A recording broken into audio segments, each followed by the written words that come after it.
Hey y'all, hold on. I'm trying to exit out this chat. Hold on. How do I exit out? Oh, okay. Hey y'all, can y'all hear me? Thumbs up if y'all can hear me. She said, y'all ready for Thanksgiving? Shoot, I am. I'm ready for some good old food. I'm ready for some good old food. I know it's late, child. I just want to hop on right quick for all of us that can't go to sleep properly at night. I'm in there baking brownies. I am baking brownies, baby. I am. Listen, I made a statement earlier. First of all, thank y'all for showing up. The small amount of people that can't sleep like me, be up in the middle of the night, walking around eating and shit. But thank y'all for coming. I did have a couple of people jump in my inbox and ask what was the message about. I'm just going to explain it just briefly. Then we're going to talk about something else, honey. Okay. We're going to talk about something else. She said, I got the apartment and moved in December. Okay, Kim, girl. Kim moving in December, girl. That's what I'm talking about. And that's right around the corner, girl. That's less than 2 weeks away. Less than 2 weeks away. Yay. She said, I hope you're enjoying your weekend. And I am. I am. So I posted a message up on my community board basically saying, you know, I'm not going back and forth with them folks no more. I'm not going back and forth with the family. And I am, you know, I'm going to drop videos here and there just to, you know, like I said, on my community board, just to highlight that we were trying to end this shit. We were trying to dead this stuff. We were trying to, you know, basically just get them to move on, do other content, leave the girl alone, you know, leave Brianna alone. They the one kept the shit going. They the one was fueling the fire and stuff like that. So I only want to, what I was actually saying is, listen, let them fuel the fire, let them do whatever they do by themselves. Because the thing of the matter is, at this point, they can't do anything without us. We are their content. They have nothing to offer. Not all of them, but most of them have nothing, and I mean absolutely nothing to offer their supporters except for this drama. You hear me? This drama. This draining drama. You hear me? So we still down for Brianna. We still gonna support her. We still gonna encourage her. We still gonna be there for her no matter what. But as far as going back and forth with them jokers, they want to make up lies and whatever the case may be. And again, it's not all of them, but it's a few of them. It's mainly the new ones that just jumped on board, have no idea, not just jumped on board, but came in late. You know, it was some there from day one, but it's some there that came in, you know, around this year and have no idea what they're talking about, but they're feeding off of some of the people in the family, and they're the ones that's fueling this and keeping it going. Okay. So that's what I mean when I say I'm not going back and forth with them jokers. I'm not going back and forth with the family. I'm not going back and forth with the supporters. They can say whatever. The shit is dead. Brianna is happy. There's way more interesting stories out there to talk about than to be talking about something that happened a year ago. You hear me? Something that happened a year ago. Okay. So that's what we at, honey. For real. That's where we at. That's where I'm at. That is where I'm at. I am done talking about you know, I seen some stuff today. I was flooding my inbox with the silliness and the clown shit that was going on you know, today. And I said, oh, I'm not sharing that shit. You know, it's some people out there that just want to be famous so damn bad. And I realized that social media has totally turned people, not everybody, but some people into straight ass clowns. You hear me? So they'll do anything for a like, a view, and a damn dollar. You hear me? So yeah, let the circus hold the clowns and let them, you know, it be entertained by people that like clown shit. I'm not entertaining that shit no more. You hear me? It's just it's become a whole, free publicity, I guess. You keep mentioning, keep talking, and keep sharing, keep kikiing, ha and laughing. We're doing exactly what they want. We're doing exactly what it is that they want. You hear me? So yeah, no, let the true fans, let the true supporters, let the true people that like that shit, let them continue to support that. I'm not supporting it no more. Okay. I'm not supporting it no more. I'm not sharing it. I'm not talking about it. Let people that have an interest, a vested interest in them, let them talk about it. Let them share it. I'm done with that shit. You know? Again, let me tell you something. Let me tell y'all something that a lot of people don't understand. When content creators, and I'm still leery about calling myself a content creator, but I'm getting more used to it as the days grow. But content creators are celebrities and entertainers. I guess they're the same people. We are their biggest support. We're, content creators, have made people famous. You understand what I'm saying? Listen to what I'm trying to say, y'all. A lot of people wouldn't have been as big as they are without content creators. Content creators get a hold of a story, they start sharing it, they start posting, they start commenting. And guess what? Some of these people blow the hell up.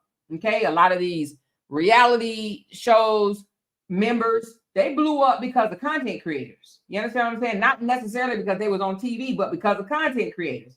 That's why a lot of people do clown shit in the media, because they want to be talked about. The more they're talked about and discussed, the more it gets around and the more money that it makes. Okay. So believe it or not, the more you entertain the foolishness, and that's why a lot of people put foolishness out there. They will continue to act a plum ass fool. Like, for instance, Krishan Rock. Krishan Rock is acting the way she acting because she wants to stay relevant. She wants to stay out there. She don't want to just die off. Once you get a hold of that money, once you get a hold of that fame, you want to keep it going. You don't want to die off. You want people to be talking about you. You want people to share your shit. You want people to keep your name up. And in order for them to keep your name going, share your shit, this, that, and the other, what do they got to do? More clown ass shit. More clown shit is what they have to do. And with that being said, yeah. So sometimes you just got to wake up, smell the coffee, and be like, oh, shit. I see what it is. You know what I mean? I see what it is. So thank you, Lynn Rose. I miss you guys too. But that's where it's at. And let me tell you something. Everybody's not going to follow you along on your journey. It's going to be people that fall by the wayside. It's going to be people that fall completely out. And that's fine. That's fine. You know what I'm saying? But what I'm not going to do, I know what I came here for. Brianna is fine now. You know what I mean? A lot of the big wigs understand. A lot of the, when I say big wigs, a lot of the main players that was there from the beginning, they see, trust me when I tell you, they see it for what it is too. Okay? They see it for what it is too. The people that was following it from the beginning, whether they was on the wife side or the husband side, they see it for what it is too. Now, some of these new players that just start speaking about it, some maybe this year, it ain't hit them yet. They still think that $1, $2, $3 a month is valuable, I guess, or these cash apps and super chats, whatever. They think that that's where it's at. Oh, I'm making another, $200 here, $200. That this is where it's at. That ain't where it's at. I'm just being honest with you. That ain't where it's at. They don't understand that they've been manipulated. They don't understand that they've been bamboozled. They don't understand that they're being used. That's the biggest thing. They're being used. The content creators are and have been used. Period. They've been used to keep money flowing in the hands of people that want to keep their name out there. How else do you think a person will keep their name out there if it's not a whole bunch of content creators talking about them. Because once the content creators stop talking about them and be quiet, then what? Then what? They being used. I don't think it's a person out there that has had as much publicity. Well, let's just say it like this. What content creators do y'all know that have had this much publicity? Now, we do know that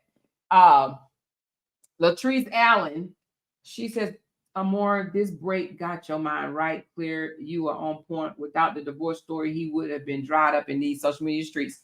Tara, you are absolutely right. Let me highlight that because she is telling the damn truth. She's telling the damn truth. Yes. Let me tell you something. I did have to take a couple of days break, but I'm gonna tell y'all this, and I ain't gonna say a whole lot because I'm just not.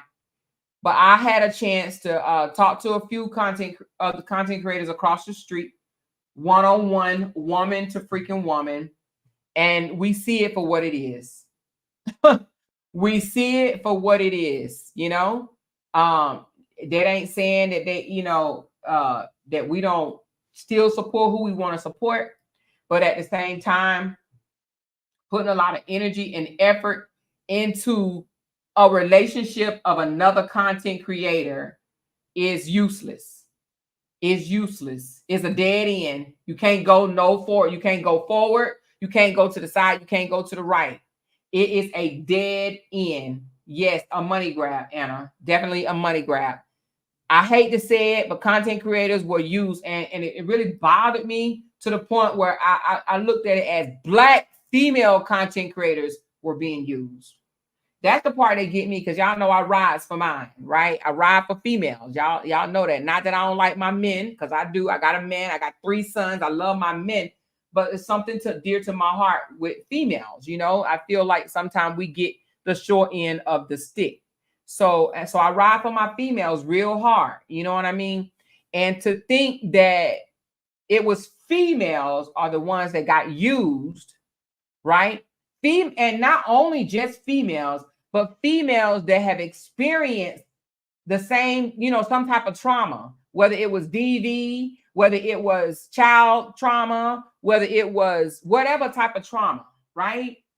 It was females that was being used to fuel the fire, to keep money coming in to other people. You understand what I'm saying? So that really got me feeling some type of way, you know, like, wow, no one even really stopped to think about that. Like, damn, you know, they're being used. They're being used to keep the story going, keep the name out there, keep it going, keep it going, keep it going, because it's making certain individuals money.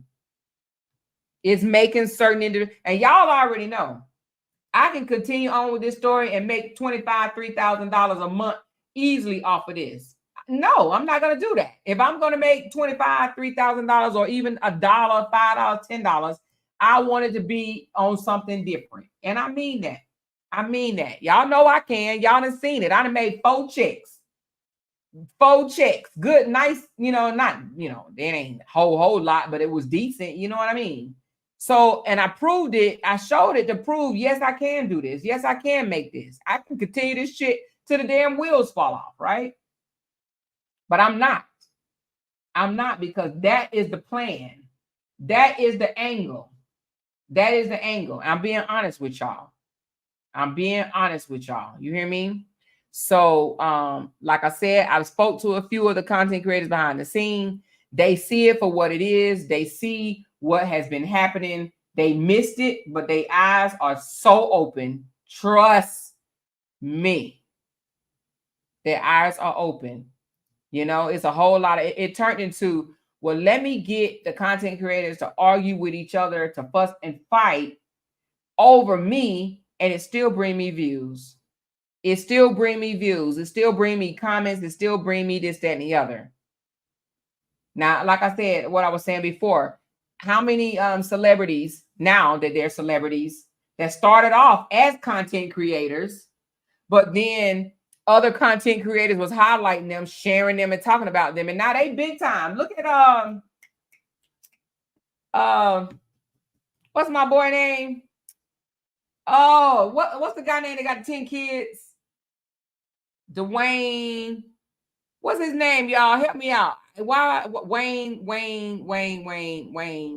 something Wayne, funny Wayne, Country Wayne, Country Wayne. Country Wayne started off as a content creator, right? Doing little kick jumps in the front of his driveway, outside or whatever, clicking his heels together and doing that type of shit.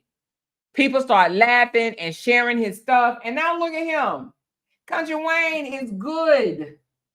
Country Wayne is banking. He ain't the only one. Somebody said Nick Cannon. What's the girl that was dating Country Wayne? The funny girl? Jess. There's a lot of content creators that got big because other content creators pushed them. They kept their name going and going and going and going and going. You understand what I'm saying? So it's a lot of them. It's a lot of content creators that get big because other content creators highlight them. Some of them highlight them just to be laughing, to be funny, to share. Like, what's that guy name? It's another guy. What is his name? He dressed up in a dress. Lynn. Is his name Lynn? The one always fighting and stuff like that? Lynn. I think it's Lynn. Or something like. Anyway, he be fighting all the time, this, that, and the other. He a content creator. He started off as a content creator. Now look, a lot of content creators share him. So that's how a lot of content creators actually become big and famous, because other people push them. And ain't nothing wrong with wanting people to push you, but don't want people to push you on some negative shit and cause you to be getting into it with other people and this, that, and the other, and then you the only one gaining. You understand what I'm saying? So yeah, that part. Somebody said Cardi B was big on social media before LHH. Cardi B, Country Wayne, Laquanda, that guy too, Laquanda. Y'all know what I'm talking about. Laquanda be out there acting a damn fool. Somebody said Lynn in jail. I heard he was in jail. Yeah, Laquanda. It's a lot of people out there willing to do whatever.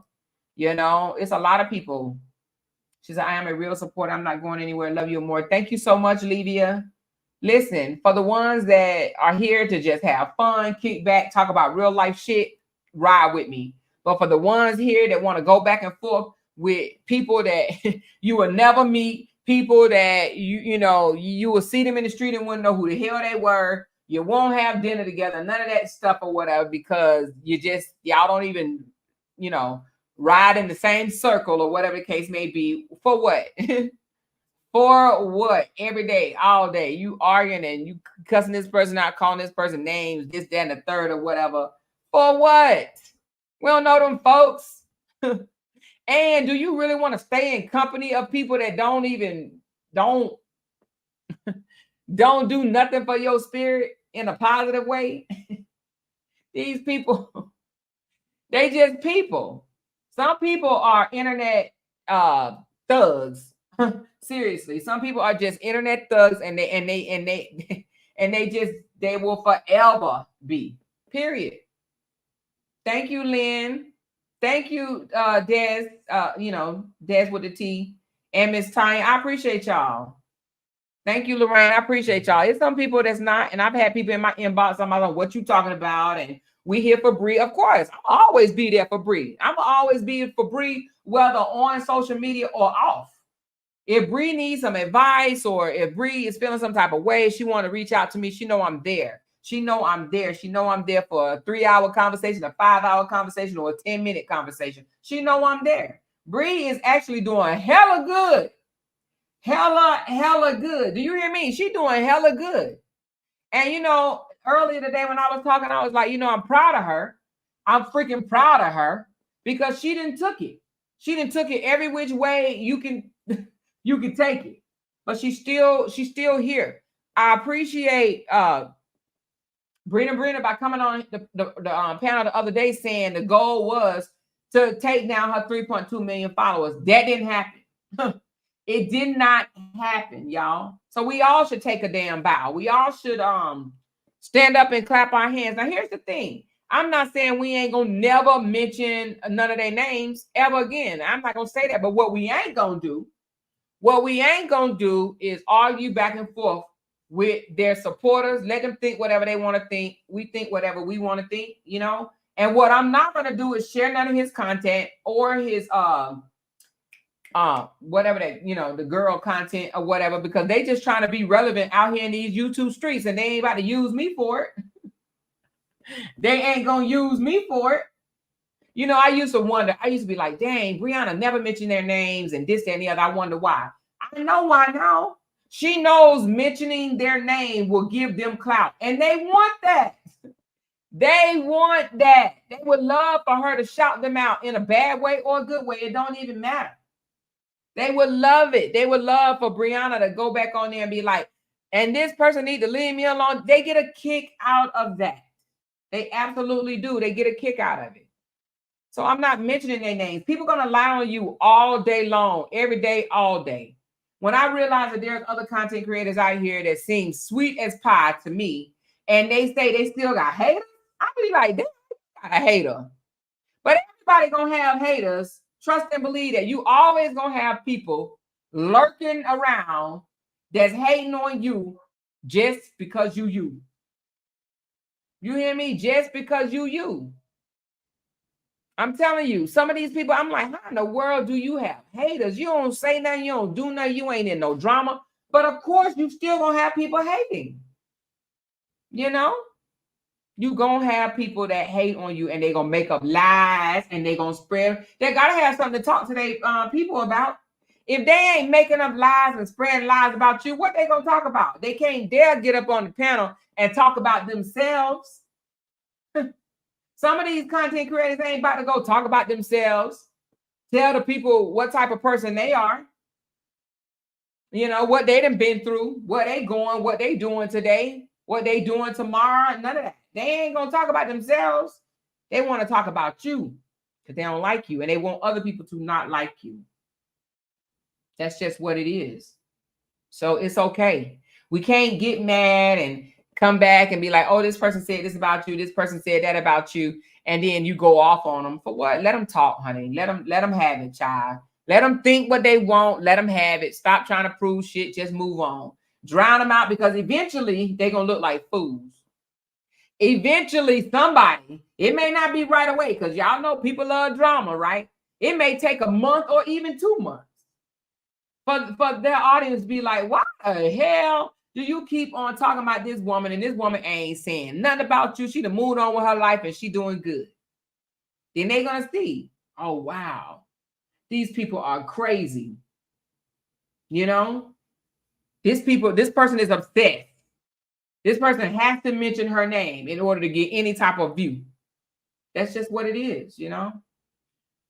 But I want to talk about other stuff. Shit, I want to talk about, like I've always said, it real stuff. You know, we started off saying we're going to do domestic violence stuff and this, that, and the other. Then I got a whole lot of messages saying that that's triggering for them. And, you know, and that's another thing. I don't want my content to be triggering, because I got a lot of messages yesterday. Well, should I say last night? But I got them, you know, it was last night, but yesterday, whatever you want to call it. People saying that they were triggered yesterday on the live. I don't want my content to be triggering at all, especially if somebody has been through domestic violence and stuff like that. And I would definitely encourage anybody that can't handle that stuff, please click off. You know what I mean? Just click off or whatever and just skip that episode or whatever. But I definitely don't want my content to be triggering. However, I do want it to be informative and healing. Because some of this stuff is informative. We do have some young ladies out there that may be going through stuff like this, or may go through it in the future or whatever. But if they see the red flags and they hear about other people's stories, then maybe they'll say, no, you know what? That ain't the route I want to take. You know? So I definitely don't want no one to be triggered. But I've gotten several messages saying that they were definitely triggered yesterday. You know? Which, you know, I apologize, but at the same time, it's like, just don't listen to it. Just click off. She said, I don't understand how people can be so mad at people they never met. Well, yeah. Somebody sent me a clip where somebody said that I made them so mad that they want to lay hands on me. Make that make sense. Make that make sense. Make that make sense. Make that make sense. Please make that make sense. It doesn't make sense. It's foolish. It's foolishness. But this is what social media, is about. You get some people, some of these people on here that sit behind this computer, behind these keyboards are just, like somebody said, hurt. They hurt. They going through trauma in their own mind, in their own life. They hurt. They ain't healed. They ill. A lot of these people, I'm just going to keep it real.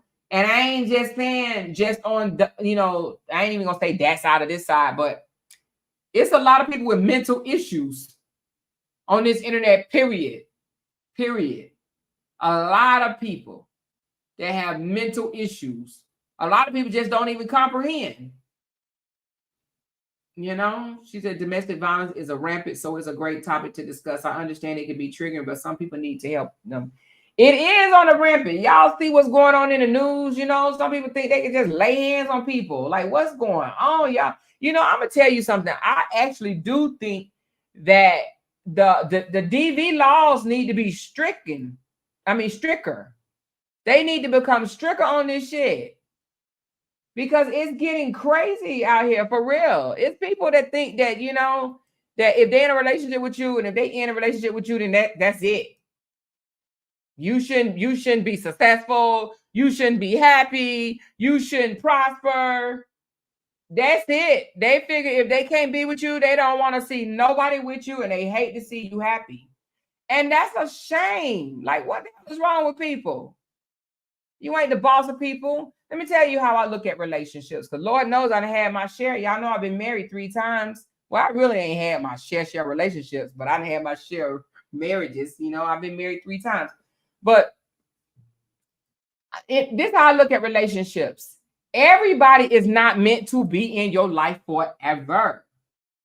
And it's okay. Some people is just there to, to teach you something, to provide something for the moment. Hey, if it don't work, let them go. And that goes for both the woman and the man. Fly, get your wings and fly and go somewhere else. But take the things that you learn and do better. It doesn't mean that person is a bad person. That just means that person wasn't good for you.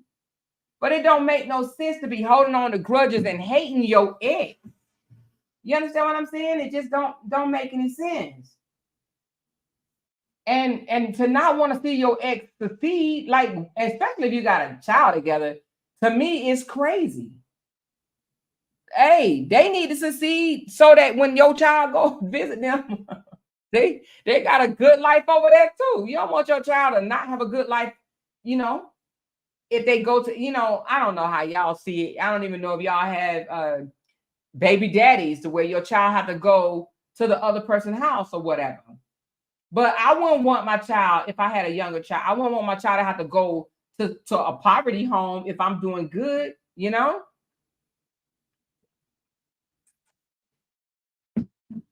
She said, I hate how we pick up and move on without addressing the hurt we are in.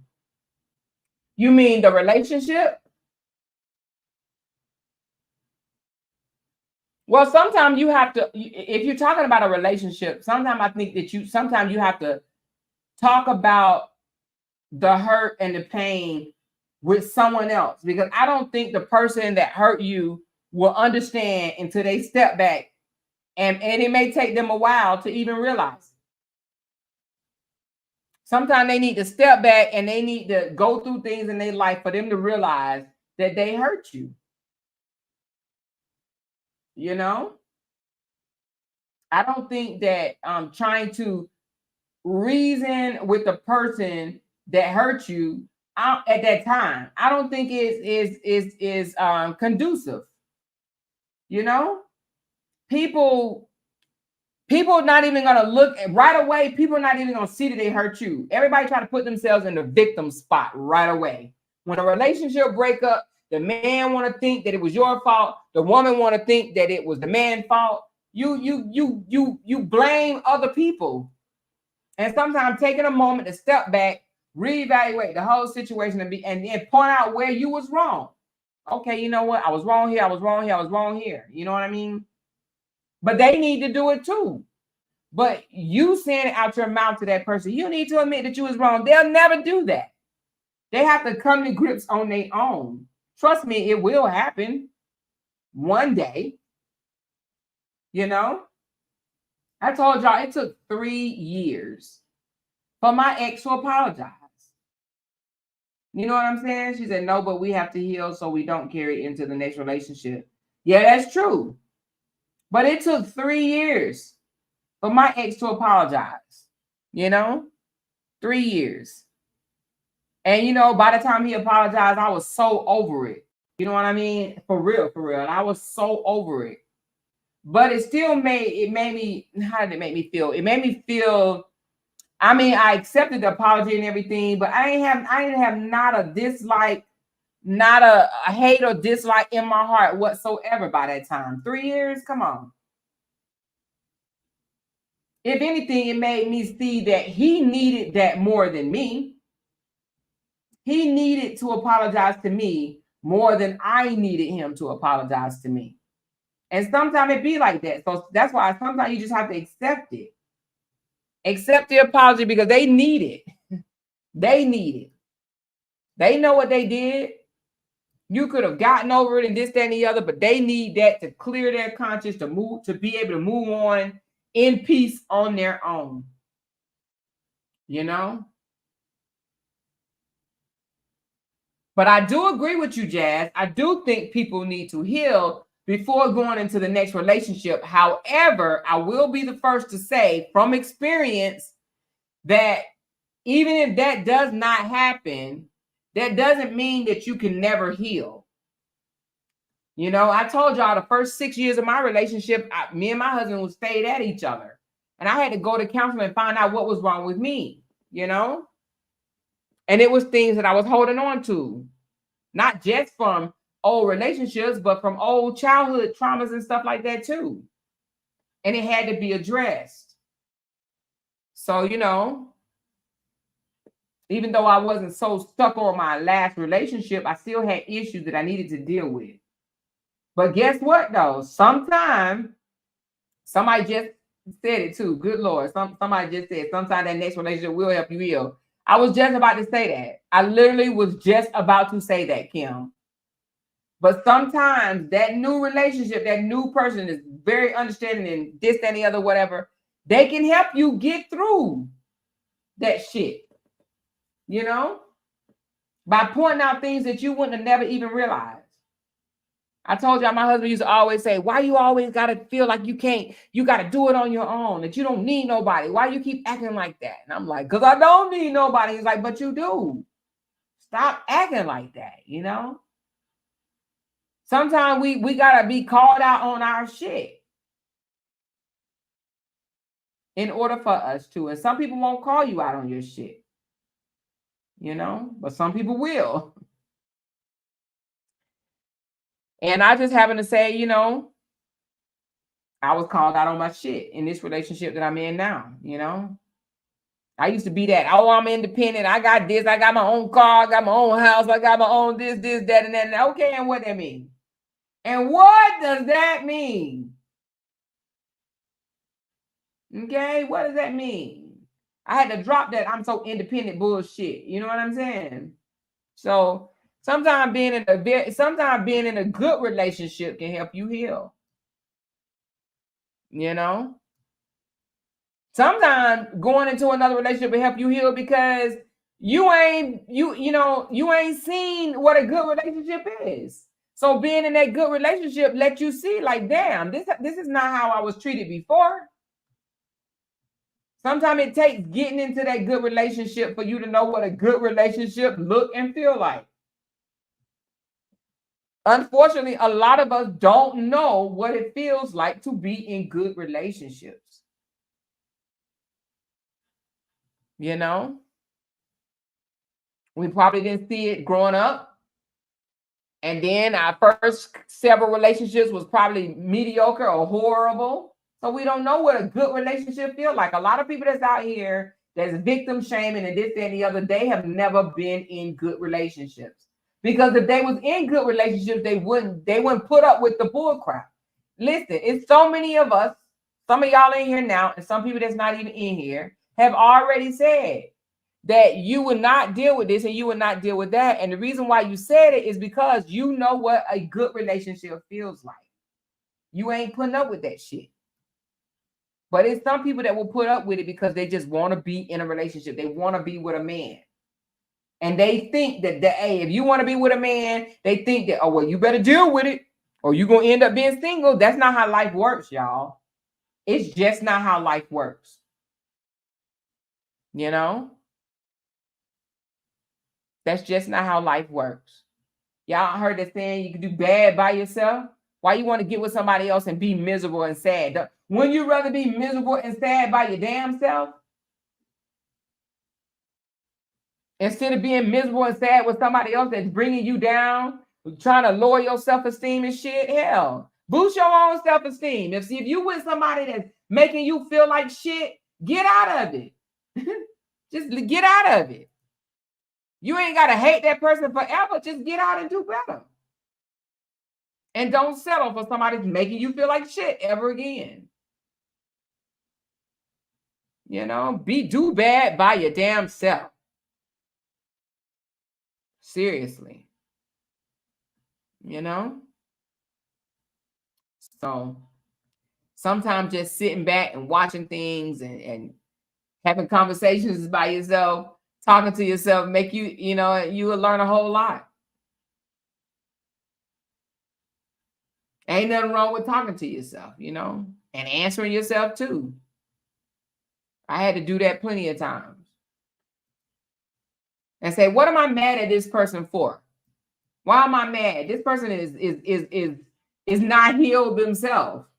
This person going through some trauma and they fighting it so bad themselves. And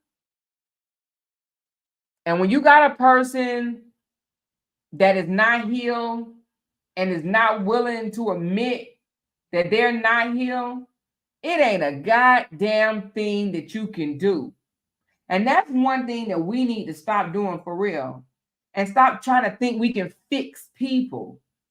Oh, I can fix them. I can be there for them. I can show them how love's supposed to feel. I can, if they ain't admitting to themselves that they're hurt, that they're in pain, that they've missed something along the way, if they ain't willing to say that themselves, it ain't shit you gonna be able to do. I'm trying to tell you. You're gonna drive yourself crazy trying to fix an unhealed person. You're gonna go through so much shit. Because the thing about it is that person has to be willing to admit, yes, I'm hurt. Yes, I have pain. Yes, this bothers me. But if they acting like ain't shit wrong, they so toughy tough, this, that, and the third, or whatever, and they ain't willing to get the help, what do you think you're gonna do?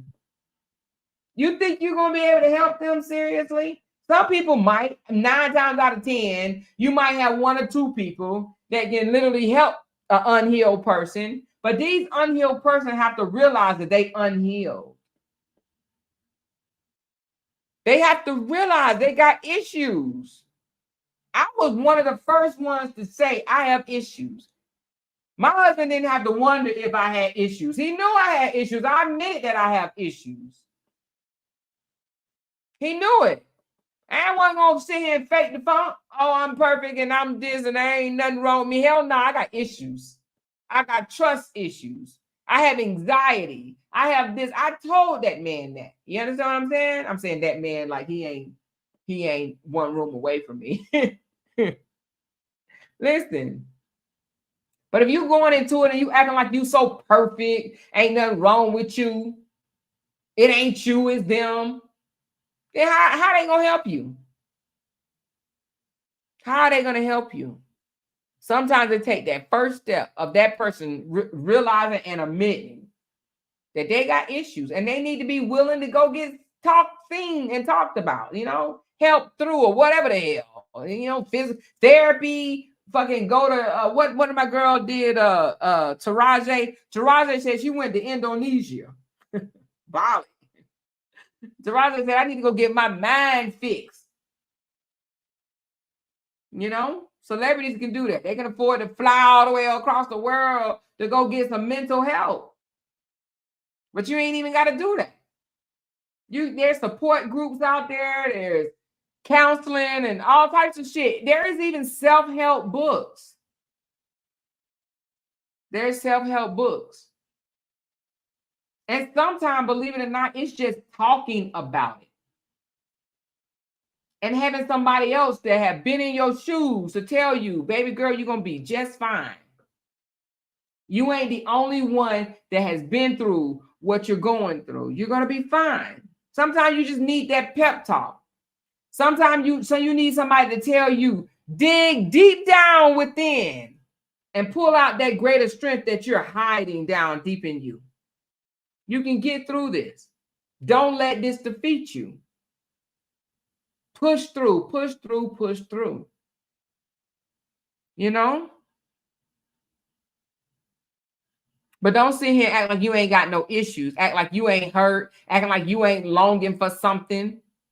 Fucking say it. Use your mouth. If you can talk, use it. I'm longing for this. I'm longing for that. And sometimes it takes, you know, and this is no particular person, but sometimes it takes letting things go in order to heal. And I'm going to share a little small, short story. I may have touched on it a little bit, and I'm only going to touch on it a little bit more. But y'all know I was adopted. They used to bother the absolute dog shit out of me, right? They used to bother me.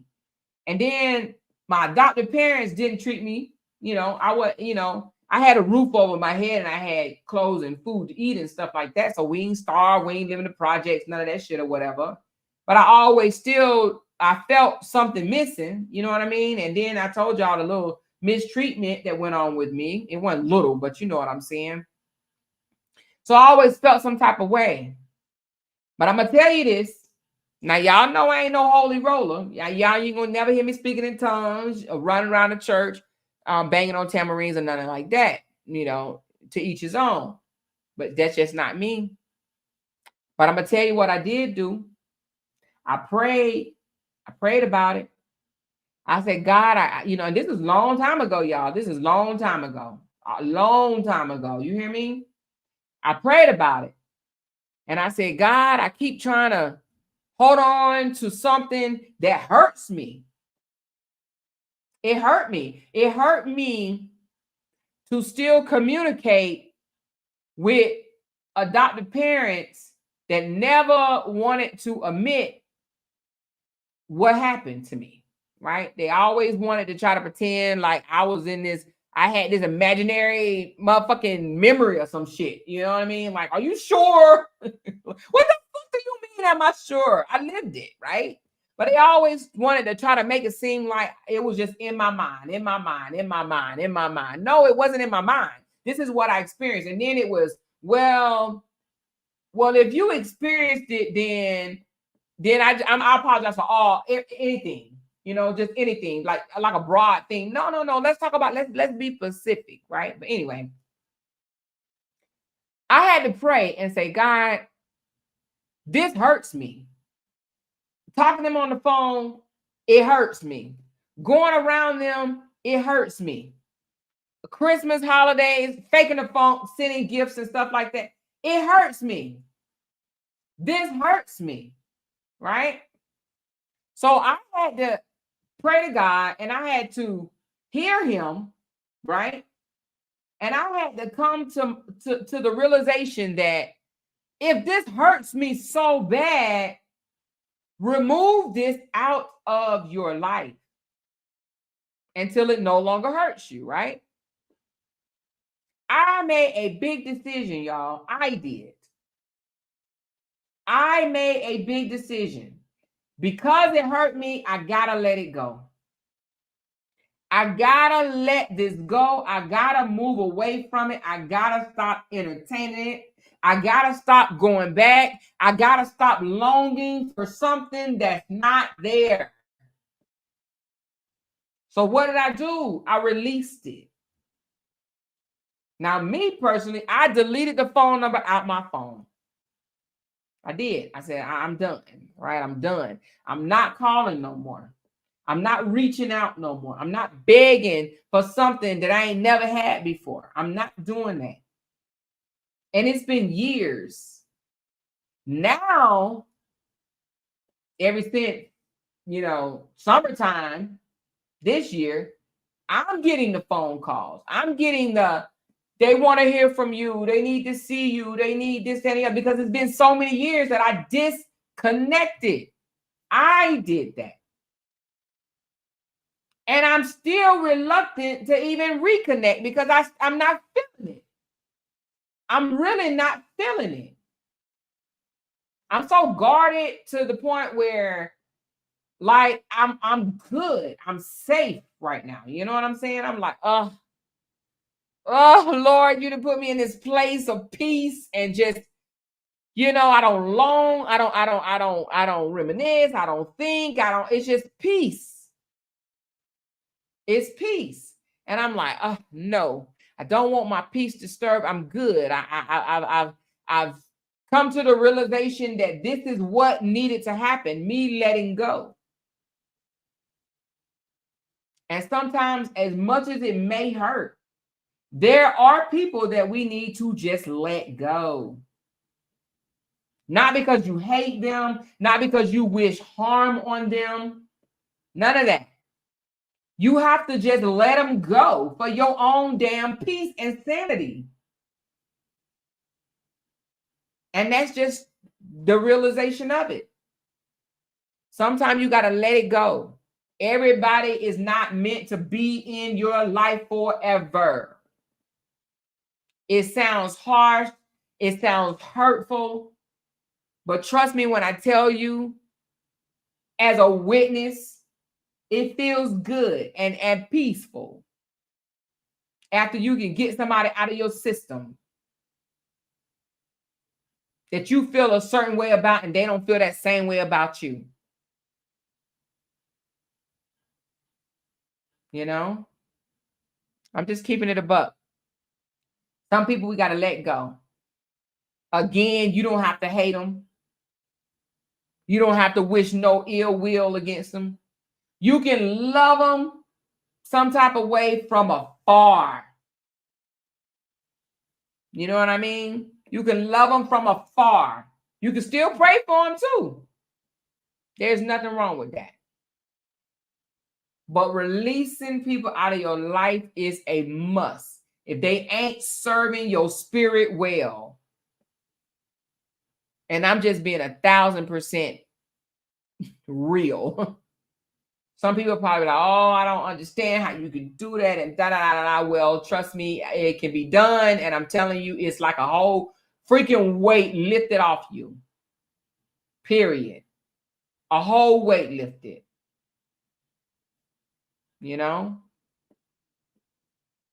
So, but back to the relationship things, I think that as a whole, we need to stop breaking up in relationships and hating the person forever. Of course, when you first break up, yeah, okay, you're mad, you're upset, you're hurt. That's what it is. You're hurt.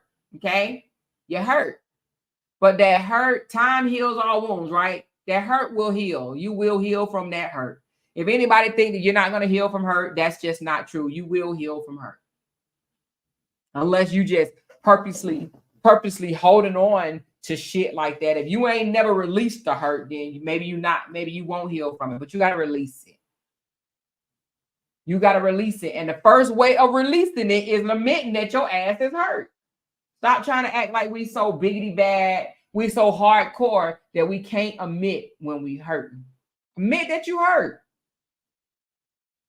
And you ain't even necessarily got to admit it to the person that hurt you. Admit it to your fucking self. Admit it to yourself.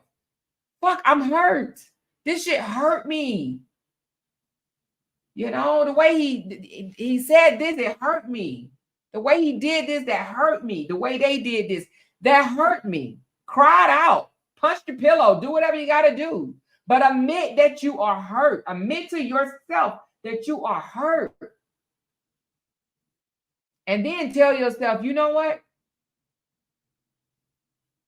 Tell yourself that you deserve better. Tell yourself, I deserve better than this. I didn't deserve to be treated that way. I deserve better. I love myself more. I don't need that. You know what I'm saying? Love yourself more. Give yourself more. Talk to yourself. Build yourself up. You know? But admit to yourself that you are hurting. Stop pretending to your own self. I mean, good Lord, if you're lying to yourself, you will lie to anybody. If you lie to yourself and say, I ain't hurt, I ain't bothered, that don't bother me, you're lying. You're lying. Stop lying to yourself. You know? Admit it. Damn, I'm hurt. I'm hurt. And then release that shit. Sometimes it takes fucking crying out. I mean, crying till you ugly cry, till you got puffy eyes. Cry. Ain't nothing wrong with it. Cry. Cry it out. Get it out of your system. And then you look yourself in the damn mirror. You get up and you look at yourself with your puffy eyes and say, okay, it happened. Because guess what, y'all? Life happens. Shit happens. It happens. But I'm not going to let this end me. I'm not going to let this be my story forever. This is not my story. This is just a damn chapter. This is just a page. The page has to be turned. Life goes on. And that's what we have to get ourselves. Yeah, it happened. It hurt. Yeah, but guess what? This ain't the end. It's just not. It is not the end. And it may even happen again. But guess what? Maybe you'll recognize it a little bit quicker the next time. Dust your shoulders off. You know, and continue on. You don't have to be mad, angry, and bitter and hold grudges and want to see bad for somebody. You don't have to. It doesn't matter how much they hurt you. You do not have to see, you do not have to want bad for them. You don't have to try to make them look like a loser, put them down, try to bring them down. And I think, and I'm going to say this loud because it needs to be said. For anybody that wants the worst for their ex, want to see them in a bad spot, want to see them fail, want to see them go back to where they used to be before they met you if they was in a bad spot. That's just downright disgraceful. You should never want to see somebody that you once loved in a bad spot. Go backwards. That's hate, y'all. That is hate. You should want the best for them. You once loved that person. You once loved that person. So how can you want to see bad for your ex? How can you want to see your ex in a worse shape than they are right now? Or how can you want to see them digress? You shouldn't.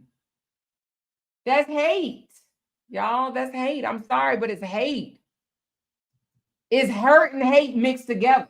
You're so hurt that you're hating on them. You want to see them digress. That's hate.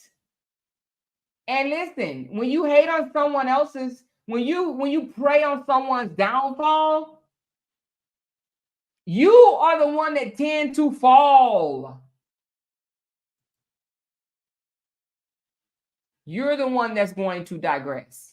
not them. That saying, God will make your enemies your footstool or something like that.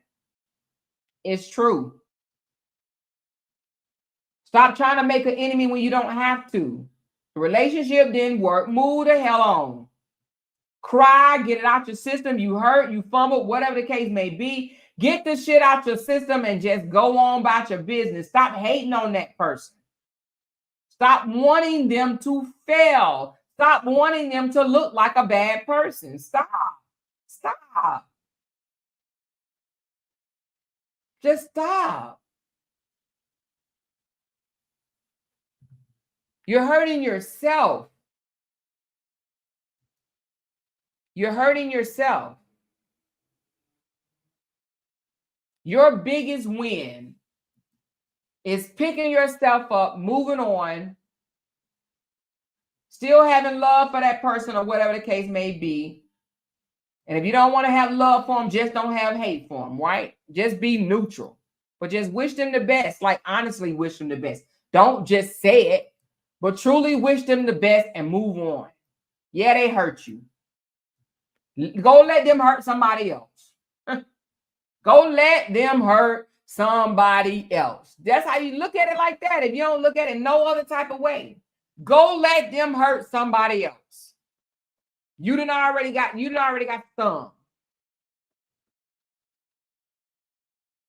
You know, go let it happen to somebody else. You know, but sometimes we want to sit there and we want to sit back and just hope and pray that somebody fall flat on their face so we can feel good. That's not going to make you feel good. Even if that person fell flat on their face, is not going to make you feel good. Trust me. Another little short story, right? Before I release my little hurt, my little pain, because of some of the things that were said to me, that you ain't gonna be shit, you only this because of me, and blah, blah, blah, all that bullshit, right? Y'all know we hear it. Y'all know we hear it. I don't know why, but we hear it, right? I know why, but anyway, we hear it. But after the divorce, right? Several years later, I found out that one of my exes went through foreclosure on a house. And at first I was like, that's what he get. That's what he get, because, you know, talking smack. It didn't make me feel no good. It didn't make me feel no better. It did not. That person going through a foreclosure, whatever, did not make me feel any better. It didn't make me feel better.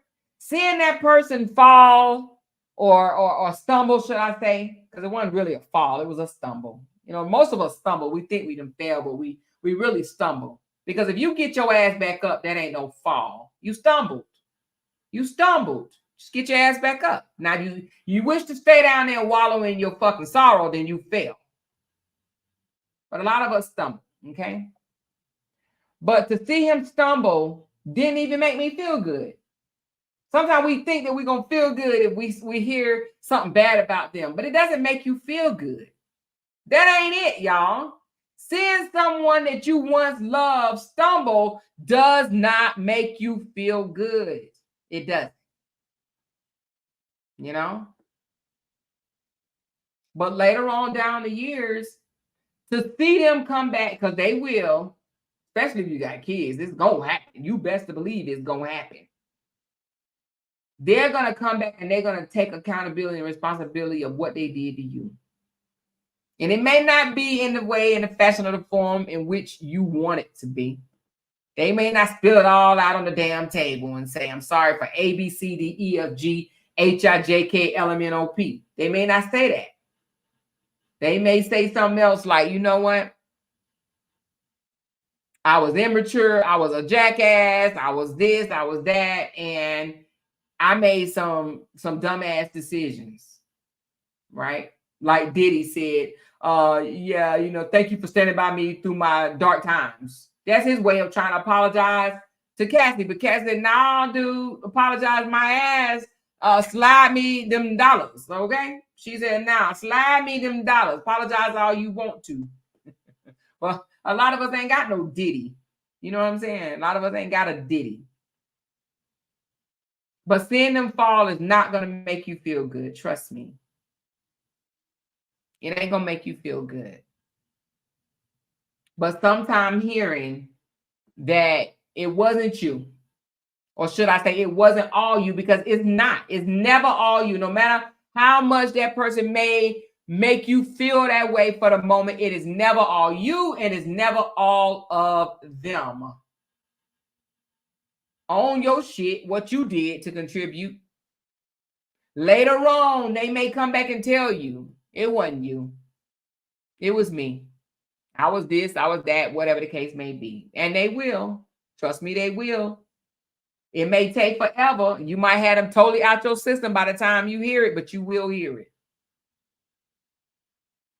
Moni said, when I was dealing with spiritual warfare, I wrote their names on a piece of paper and put it in my shoe. I felt so empowered as if I was stomping on them all day. Oh, wow. That's a good one. Shannon says, I totally understand. I have a biological sister that I had to let go and let God. I love her and will do anything for her, but I love her from a distance. At my age, it's all about my mental. Amen. Brown Shorty from Brooklyn said, that is so true. You got to learn to forgive them for you. Absolutely. So you won't turn out to be bitter and miserable. Absolutely. Tiffany said, yes, 100% truth, because I am still learning. When I had got abused by both parents and my used to be friend and ex-husband, my ex-husband is just like that. And me and my kids are hiding from him. Oh shit, Tiffany. Kayshawn said, I ain't never had an ex who didn't come back begging. Kayshawn. Let me highlight that shit, because experience is your best motherfucking teacher. You hear me? Tammy said, praying for you, Tiffany. Yes, Tiffany, prayers up, baby girl. Monique, I'm going to try that with my ex, Narc. Listen, let me highlight this one right here for a second. I just highlighted. Let me highlight it again. If you ain't in a new relationship, and sometimes even if you are, if you take your hand, let me tell you something. I'm always saying, let me tell you something. I don't know what it is, but when a man see you begging him back, begging and crying and snotting and begging him back, for some reason he ain't gonna want you. He gonna want to run farther away from you. But for some reason, when you throw that motherfucking towel in and say, you know what, you done, then I'm done, and you walk the fuck away. I don't know what it is about these men, but trust me when I tell you, they are going to want you back. They don't want the women that's going to beg, snot, and tear for them. They want the ones that say, oh, you done? Then I'm done. You ain't got no more fight in you, then I ain't got no more fight in me. If you done, then I'm done too. They are going to want you back because they don't want you done. They don't want you done. But the moment you throw them deuces and say, oh, you want to be done? Then I'm done too. Then it's over. Then they ain't going to want it done. They want you. Oh, how can I explain it? They ain't going to respect you for crying and begging for them back. They're going to lose all respect for you if you do that, right? They're not going to respect you whatsoever. And whatever they did to you, they're going to do it again and again and again.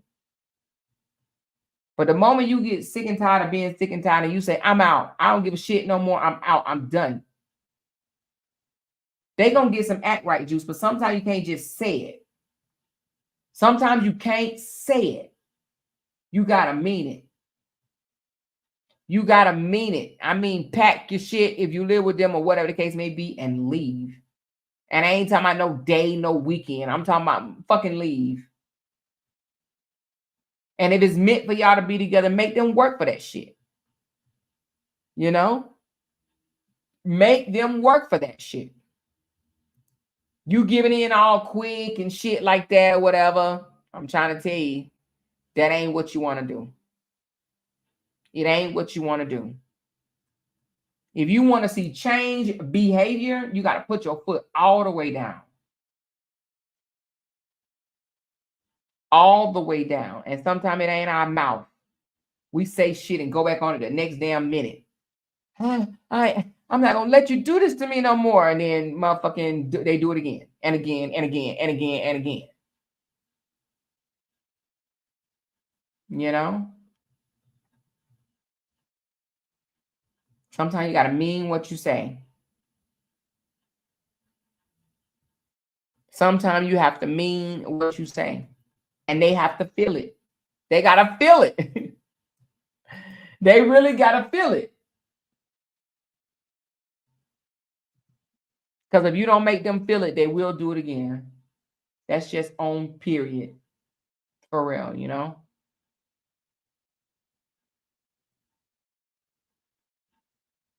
But I remember them days of me, oh, you know, begging and shit or whatever. And I did it, you know, my ex-husband was an older guy, 10 years older than me. I remember him saying, you are humiliating and degrading yourself. You know, she said, I blame makeup sex. Hey, that makeup sex be hitting, but I'm trying to tell you, that makeup sex be hitting, but you're only degrading yourself when it's about something that they've done to you and you want to stop. Hey, Tim, what's going on, honey? Tim know what I'm talking about. I think John Boy in here looking for him a girl or something. He probably from a whole nother country, y'all. She said, that's what I had to learn. I have boundaries. I've never had them at first. I would say I'm done, but take them right back. I never meant what I said or stood on my business. I accept the bare minimum. When you're young, that's what happens. You just you do it. Because we don't believe our parents. Our parents be sitting up there telling us, don't take the nigga back. And we just think our parents dumb and don't know what the fuck they talking about. So we take them back. That's just happened. When you're young, you're going to do it. Everybody gonna do it. Oh, he said he from Jamaica. Hey, John. John said he from Jamaica. I knew you was from somewhere in here trolling, trying to flirt with these women. I knew you was somewhere you in here trying to flirt with. Hey, I think he after you, Shorty from Brooklyn, or is it Miss Brooklyn girl? He in here for somebody. Oh, Miss Brooklyn girl. I knew John was in here for somebody. But no, seriously. We think our parents don't know what they're talking about. They do because they done been there. But we ain't going to listen because we young. But even, Rose, even you being the age that you are, you already, you're surrounding yourself around a lot of women that's older than you right now. We're decades older than you. Decades and decades. We're old enough to be your mama. You the youngest one in here, I believe. We old enough to be your mama. So you're even being in here listening to us. You're going to be put 10 steps ahead when it comes to the relationship games, for real. Especially if you listen to us. Because one thing I know about a man, if a man wants to be with you and it's something that he's doing that bothers you and you let him know, he's going to change it. Because he knows that if he doesn't change, he's going to lose you. But keep on him doing the same thing over and over and over and over and over again, he does not respect you. And I ain't saying if you ask him to change one time and he do it again, that he don't love you. But I'm just saying over and over and over and over and over again, and there's no change, that means that man does not respect you and does not want you.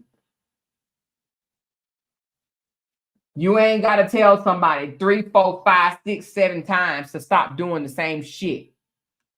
Especially if they know it hurts you. If they keep doing it, then they do not want to be with you. They don't respect you. Whether they want to be with you or not, they don't respect you. She said, all of my friends in real life are 35 plus. I learned so much from them and they are married and have their shit together. I love the friends I have and the sister I have here. That's good, girl. That ain't too many. How many in here in their 20s? How many other women in their 20s? I know Rose is. How old are you, Rose? Like 22, 23, or 25? I think you in nursing school. You're 25, right? How old are you, Rose?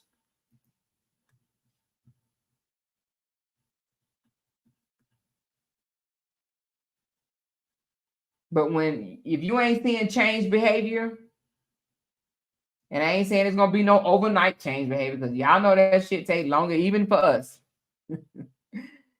I'm 28. Oh, okay. 28.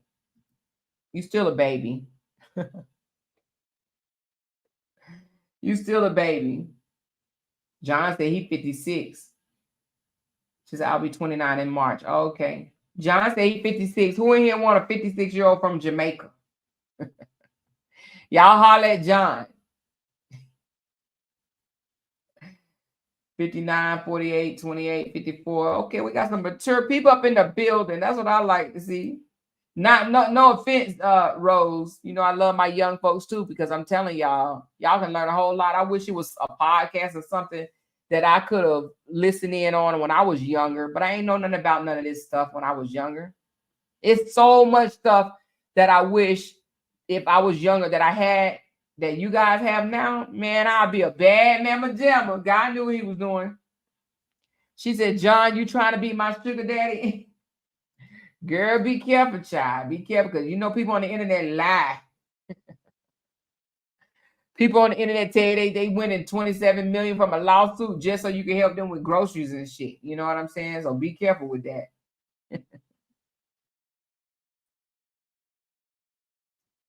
Be careful, honey. John, I had you paying for prescriptions and shit. She said, I wish I had this podcast at 25. Okay. 21, 25, all that. She said, never too old to learn. That is so true. She said, Auntie, I needed this advice when I was in my 20s, LOL, because I went through hell. Now I wish a nigga would. Okay, K-Sean. Girl, ain't that right? Yeah, I'm too. Listen, I said to myself, who was I talking to? I think it was, who was I think I know who it was, but whoever I was talking to, y'all, we got some trolls in here. What is this? He's talking about some grateful for a donation. My birthday is March the 3rd. I am trying to save for a birthday gift. Anything helps. Thank you. They just, y'all, these trolls are in here tonight, child. They bots, honey. They probably put the same message in everybody's inbox, honey. I don't think my moms are in here.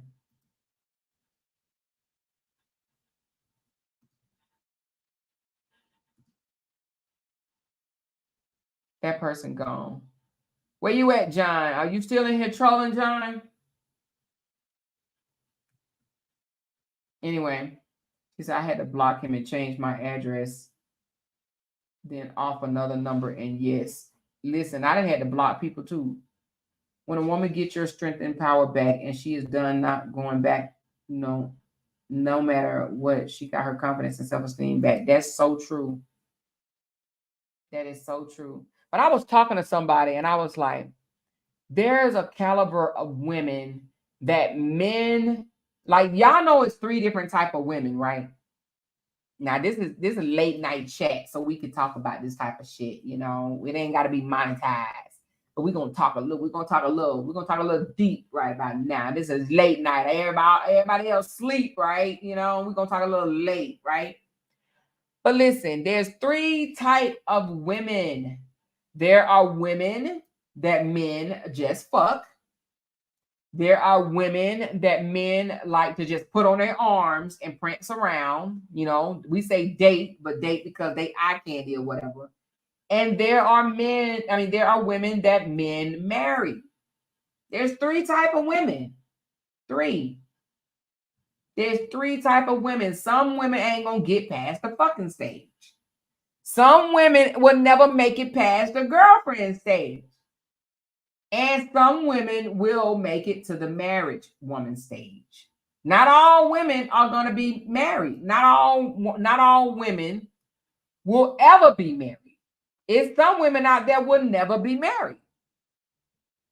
You know? But guys put us in these categories. And let me tell you something. The married material women, and when I say, let me take something back when I say they'll never be married, let me take that back. Because it may not be they'll never be married. They just probably haven't came across the man that wants to be married. Because, you know, a lot of these men, if they can have the fucking cow, why they gonna purchase more milk or whatever, right? Or if they can have the milk, why purchase the cow? But anyway, when I mean by three types of women, you got your ones that you fuck, the ones that you date, and the ones that you marry. The ones that you marry, the marriage material women, they ain't gonna have a lot of men in their face. They will not have a lot of men running up in their face. They may even feel like, damn, why the men don't come after me? They always coming after my friends and this, that, and the other. They ain't coming after you because they know you ain't playing no shit with them. They know you ain't. They know they gotta come correct. And if a man ain't ready to come correct, he ain't gonna come at you like that. He ain't gonna come at you like that. A man will treat that marriage material woman different than he will treat that girl that he just want to fuck. She said, John trying to snatch one of y'all up in here. If John don't sit his ass down, I'm gonna put John up out of here, okay? John, this is not a dating site now. We talking. You either listen and behave, or you about to be up out of here for real. On no lie. She said, I think there's 4 type of women that are just friends for years. I was the one that men wanted to be their friend. I could have deep conversation and real. Yeah, but I'm talking about moral relationships. I'm talking about more that's in relationship. Yeah, they are women that's just friends, but I'm saying the relationships one. They is some that they just want to have sex with. Some they'll date and even let you meet their mama, but they ain't walking down the aisle with you.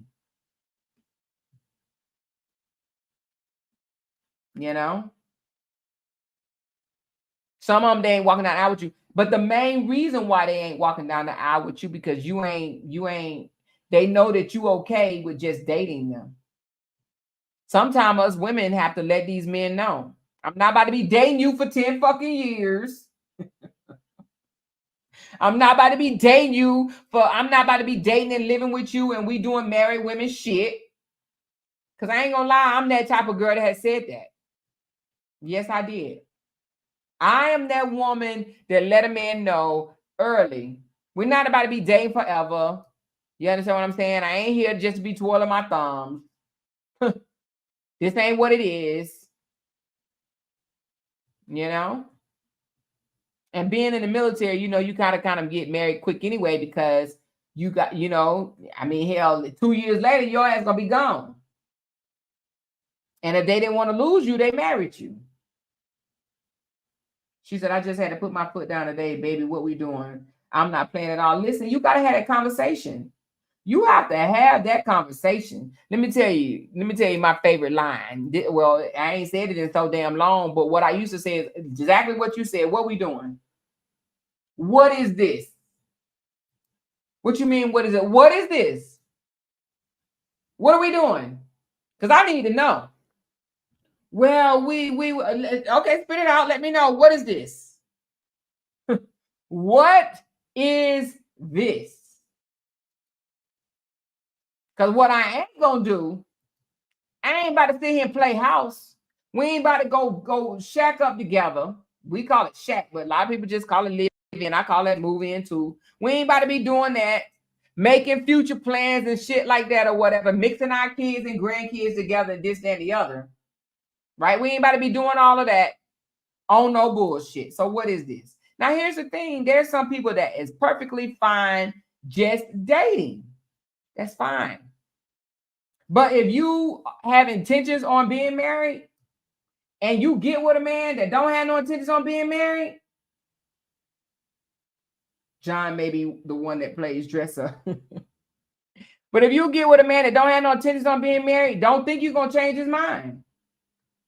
Ask the questions and then listen. Like my grandmother said, we always running our damn mouth. My grandmother said, women always running their mouth. They don't stop and listen. You got to stop and listen. Some men will tell you right away, I ain't trying to be married. I don't want to be married. I want to be single forever. Y'all better pay attention. Y'all better pay attention.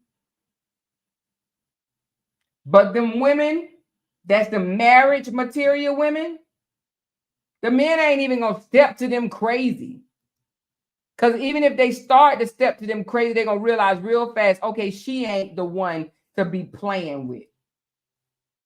She ain't on that. It's funny how they learn real quickly. Nah, man, you can't play with her. She ain't it. What you mean? Nah, she ain't it. She ain't playing, man. That girl for real. That men know, unfortunately, y'all, listen to this. Men know who they can play and who they can't play. They know it. They know who they can hurt and who they can't hurt. They know it. They can sense it. They can smell it. And they ain't about to play with you when they know they can't play with you. They ain't about to play with you. They catch on quick. We got to stop thinking men dumb. They don't know nothing. No, they do know. They know they can't play with certain women. And they don't. They know they can't. I have a male friend. I heard him tell his wife to shut up, right? Now I don't really like that word because my grandmother said that, it's not a good word, right? So anyway, he told her to shut up in front of me one time. And I said, "Oh, did you just tell her to shut up?" I said, I ain't say this in front of her, but it was just him and I having this conversation. I said, "Did you just tell her to shut up?" I said, "Oh my God, that's disrespectful." And you know what he said? "Well, if you was my girl, I would never tell you to shut up." He was just a male friend, but he actually said that to me. "If you was my girl, I would never tell you to shut up." I said, "You wouldn't get the chance. You wouldn't even get the chance." He told his wife.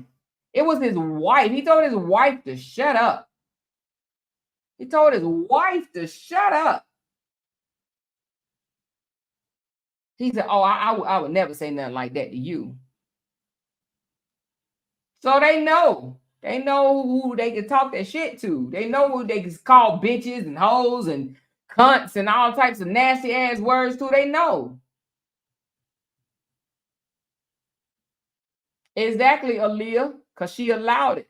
When he told her to shut up, she stayed on that damn phone. She should have read him his motherfucking rights. You hear me? She should have read him his motherfucking rights.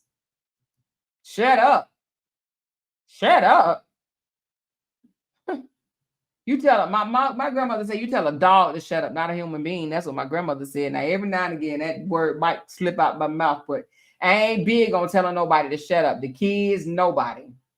Well, my kids grown now. If I told my kids to shut up, they'll look at me like I was crazy anyway. But that ain't something that we just went around doing. My grandma said, you tell a dog to shut up, honey. She said, I wish a ninja would. I would light his ass up. But just like Aaliyah said, she allowed it. And that's the thing. That's a very important thing. A lot of us women allow our man to treat us a certain way, and then we get sick and tired after being together for 3, 4, 5 years, and we like, stop treating me like that. He been treating you like that from day freaking one. And you allowed it because you wanted to be in that relationship. So you allowed it. Stop allowing these clowns to treat you any kind of way. Put your foot down or get the fuck on. Let them know you will not be treated that way. Y'all see, oh Lord. Exactly. Cutesy said never compromise on your standards. Absolutely. Child, y'all know y'all can go to the sex store and get a toy that will make you just right. And if you with the man for money, y'all know women making more money these days anyway than these men. We have the capabilities right now to make way more money than a lot of these men. No hit against the men, but these women they got these college educations, these college degrees, or they starting businesses, and they just more level-headed in some aspect, and they have the potential to make way more money. So you can't say you just with them for the money. Sisters are making their own money, so that ain't it. That ain't it, And if you just want to get your rocks off, child, listen, I ain't got the rose, but I heard about the rose.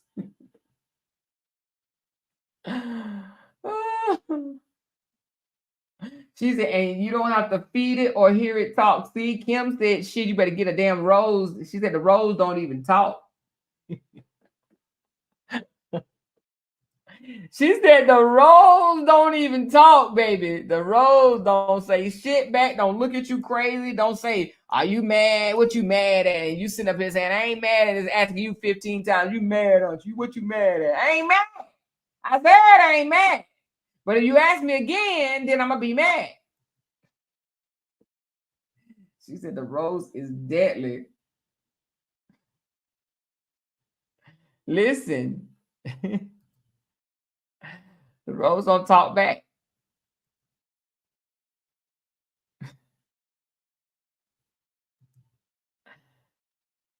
Listen, I'm trying to tell you.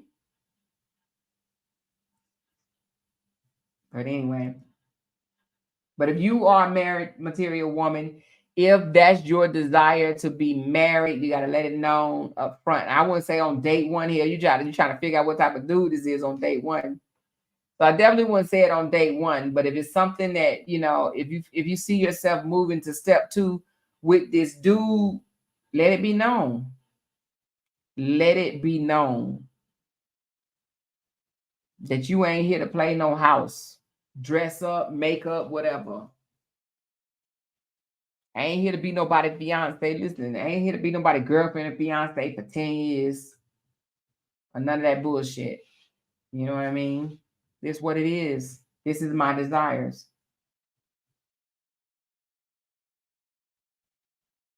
You know? She said, I need to put that on my Christmas list. Hey, do y'all want to do a, I know it's only like 129 people in here. Well, I probably should ask on another live, but I'll ask now and I'll ask again on another live. Do y'all want to draw names for Christmas? Like this is on some real legit shit. This ain't on no fake ass Anna shit. Everything fake from now on gonna be fake Anna shit. But do y'all want to draw names for Christmas? Like do a secret Santa or something like that? And if you if you say you're gonna do it, then you gotta do it. Literally, you can't be on no bullshit where you get a gift and then you don't send out a gift to someone else. You know, because that just wouldn't be right. We ain't doing no more fake shit up in here. No more of that bullshit. She says, what part is a good area? I'm really considering up north is too congested for me now. I'm getting older, so I much rather open space. Almost rural now. Oh, you gonna move from New York? Charlotte is a good place. She said, what's the limit? Well, you know what? I mean, when I was working in the military, we would do $25, $35. Y'all think that's too small? Maybe because you could get a good gift for $25 around Christmas time, even if it ain't nothing but, you know, a damn nice ass sweater or scarf or some shit or whatever. But maybe not a sweater because everybody don't know each other's size. But if you find out that you're their secret Santa, I guess you could just, oh, somebody said $50. 50 is fine for me too. But I didn't want to, you know, everybody to think that was too high. I mean, but we do have money over here. So I don't know why I said that, but but when the military, we did like $25, $35, you know. But I always gave good gifts. I always gave way more than the amount was supposed to be.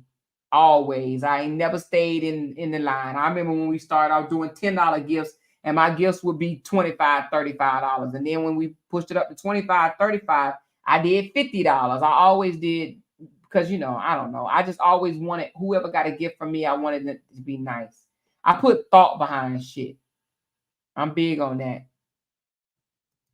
Don't just go grab nothing off the shelf for me. Put some thought in it. That's something that, you know, my kids know about me.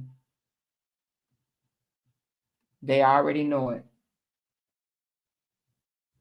So my daughter, she knows I like sentimental gifts. My daughter will like go get a canvas made, you know, and she'll write a personal letter and have that personal letter put on the canvas with a picture of us together, something like that. I love sentimental shit like that, you know.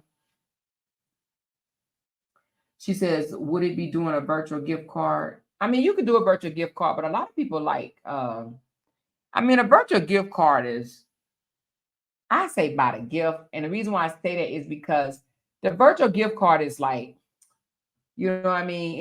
That ain't really no thought. It could be a gift like Amazon. I'm sure everybody got Amazon, and you could ship it to the person house in the Amazon. Everybody can put their Amazon wish list. Well, you know what? I gotta think of a way to do it. But who are interested? I see a lot of people saying they're interested. That we can make a poll in the group, 2 or more. Yeah, you know what? I could do that. But I'll have to do that on my can you do it in the group?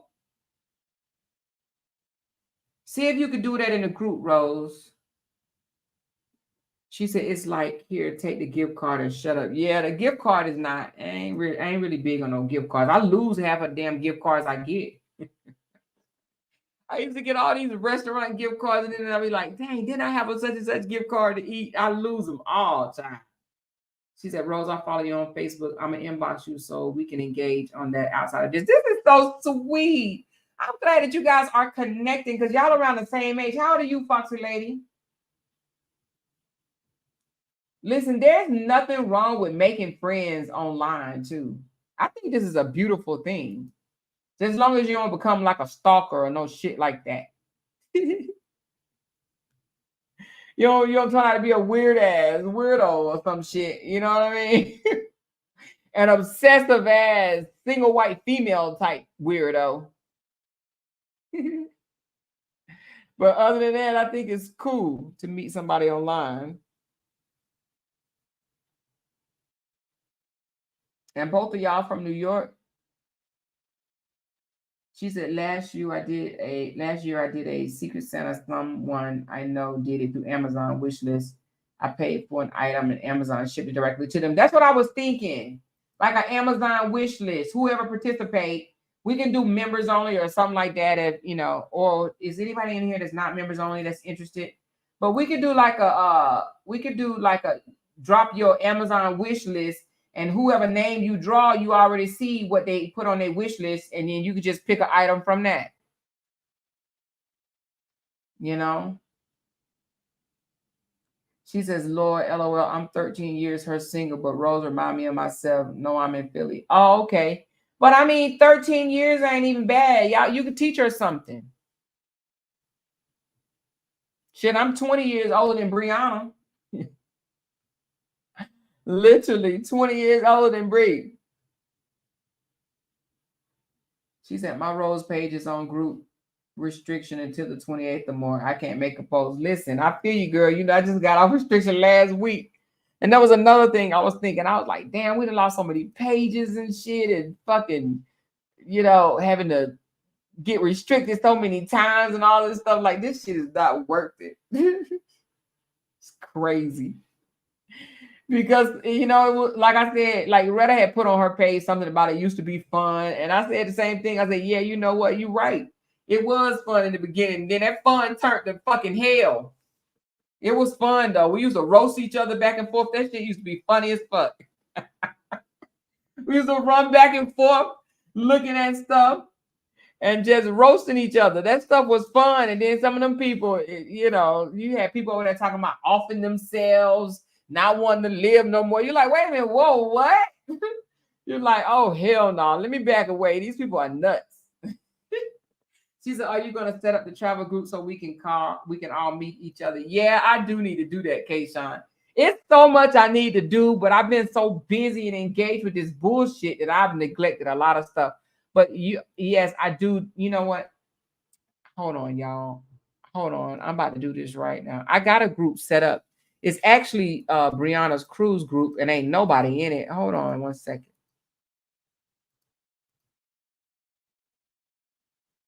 Am I restricted right now? Hold on 1 second.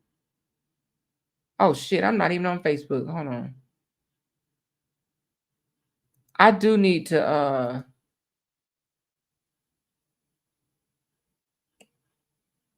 hold on.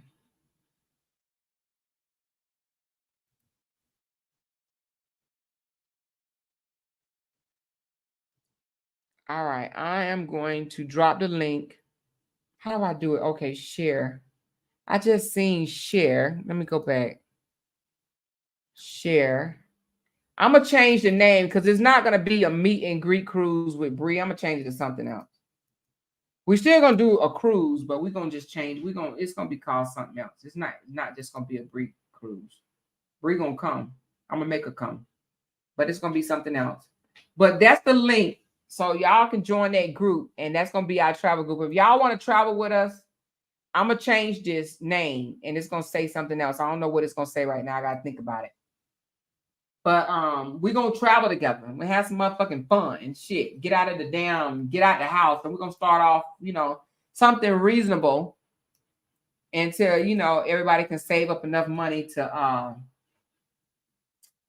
save up enough money. She said, honestly, I would love to meet you all, but I can't do nothing until I get this disability going. Well, girl, get your disability going, honey. Get your disability going. But we're gonna do some fun shit. We're gonna do some fun shit, okay? Get out and do some fun stuff. That's what we're going to start doing, some fun shit. That's what we're going to do. That's what we're going to do. And we're going to show people that, hey, you can meet people online and it can turn out to be a good thing. She said, I'm going on an 8-day cruise on the 25th and I can't wait. Is it the 25th of this month? Ooh, child, you about to have fun, honey. She said, I'll even get on a plane, LOL. Okay, Lorraine. You about to have some fun, Angie. You going on a European cruise? She said, yes, please. I'm just leaving a narcissist relationship and I'm drained. I'm so ready to road trip or a flight. Okay, Foxy lady. We're going to get people out the house, honey. We're going to do a healing trip or something. Do y'all want to do, well, I said we're going to do something in the United States because I know a lot of people probably don't have passports. I'll figure it out. We're going to do something. We're going to do something. I'm going to look up something probably tomorrow. She said, Amoira, I think Sunshine is the baby of the bunch. Sunshine, how old are you, baby? I think you said you're 21, right? Somebody in here 21. Look at Sunshine. She's so pretty, y'all. Look at Sunshine picture. She is so pretty. She said, yes, Saturday I'm going to Aruba. Oh, girl, you're going to have fun. Fun in the sun, Angie. Yes, girl. Enjoy yourself to the max, honey. You going on 8-day, which means that you ain't going to have to fix no Thanksgiving. Girl, me neither, though, honey. Child, I ain't got to fix shit. Child, let me tell you. I'm going to help them, though, because, I am a woman at the end of the day. So I'm going to be in the kitchen with the women, but, honey, they just probably want me there. She said she ain't no damn 21. She laughed, too. She said, LOL, I'm 32. She said she ain't 21. Well, you still pretty, girl. Rose still the youngest. Rose said, Sunshine, you're so pretty. Rose, you pretty too, girl.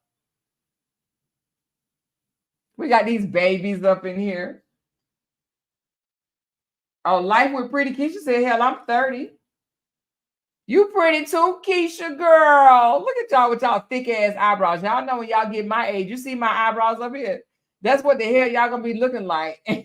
But listen, I'm gonna get my eyebrows done. I already contacted a lady. I ain't gonna lie, I'm a little hesitant because the lady I contacted, she Asian. It costs $900 though, but I'm gonna get it done. I'm gonna get my eyebrows done. I am gonna get it done.